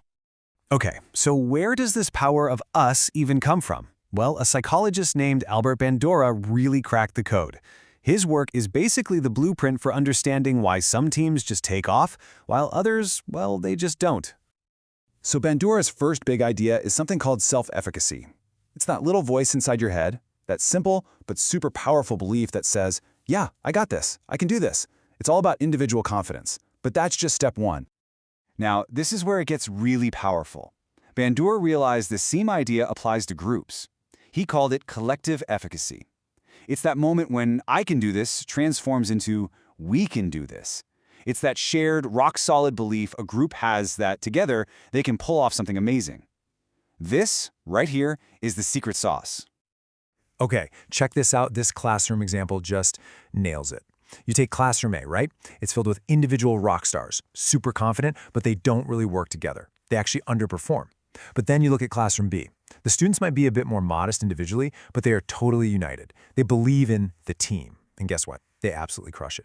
The takeaway here is huge. That shared belief that we got this feeling. It beats raw individual talent every single time. So, if a group can share a belief, can it also share a mind? It sounds a little sci-fi, but how does a group actually think together? Let's peel back the layers on the cognitive architecture of teamwork. The idea is called distributed cognition. Basically, the group's intelligence isn't stored in any one person's brain. It's spread out. You've got the person who's a walking database of facts. You've got the one who can see the patterns everyone else misses. You have the emotional anchor who keeps everyone's spirits up. And then the communicator who weaves it all together. Together, they create a thinking machine that's way smarter than any single member. But here's the thing. It's not just about logic and rules. This quote really gets to the core of it. The whole system is held together by emotion. Things like trust, empathy, and just feeling like you belong. That's the glue. You take that away, and all that brilliant knowledge gets stuck. It just stops flowing. And this is not just some fuzzy, feel-good concept. It's literally biological. Neuroscientists have discovered that when people are in a deep state of cooperation, their brain waves actually start to sync up. It's called interbrain synchrony. It's like their minds are physically tuning to the same frequency. How cool is that? All right, so we've got the theory down. But what does this look like out in the wild on a massive global scale? Let's jump into 3 incredible stories of this collective mind in action. First up, something called the Coding Commons. Picture this, a team of software developers scattered all over the globe building a powerful tool to track climate change. They don't have a boss in the traditional sense. They don't have an office. So what makes them so successful? It's their culture, a shared set of values, transparency, patience, generosity, and a deep sense of shared purpose. That's the engine driving their success. All right, next up, the Human Genome Project. I mean, this was absolutely monumental. For years, you had thousands of brilliant scientists in competing labs, all racing to map our DNA. But the real game changer wasn't some new machine. It was when they all agreed to stop competing and start sharing their data openly. And here's the kicker, the big insight from all of this. The greatest obstacle to progress often isn't the technology, it's our own secrecy. The moment they chose trust over competition, everything accelerated. They finished years ahead of schedule, all because of that shared moral vision. And finally, a smaller scale but just as powerful example. You have students in Kenya collaborating online with students in Norway on an environmental project. At first, they had totally different ideas. One group focused on deforestation, the other on industrial pollution. But instead of arguing, they listened. They practiced respectful dialogue and ended up merging their perspectives into one unified solution that was way better than either of their original ideas. It's the perfect showcase of a key principle. Diversity plus empathy equals superior intelligence. Now, of course, all of this is happening in an age where technology connects us like never before. But that brings up a huge question. What role do our digital platforms actually play in all this? Are they a help or a hindrance? The truth is, they're a total double-edged sword. The very same tools that give us this incredible power to connect and create can also be the things that drive us further apart. On one hand, technology is an amazing catalyst. It blows the doors open on connectivity, makes knowledge accessible to almost anyone, and makes these huge global projects possible. But on the other hand, it's also a mirror, and it reflects back at us everything we are, our biases, our tendency to stick in our own echo chambers, and unfortunately, it can amplify our hostility and division. And this ties right back to our guy, Bandura. His theory of social modeling basically says we learn by watching others. We imitate what we see being rewarded. So think about it. If our online spaces reward outrage, arguments, and hot takes, well, that's what we're going to get more of. But if they reward curiosity, thoughtfulness, and empathy, our collective behavior is going to shift in that direction too. And that leads us to the final and maybe the most important part of this whole discussion. The challenge of building a smart, healthy collective mind isn't really a tech problem. It's a human one. It's psychological, it's ethical, and it's all about the choices we're making every day. Look, if you remember just one thing from all of this, let it be this.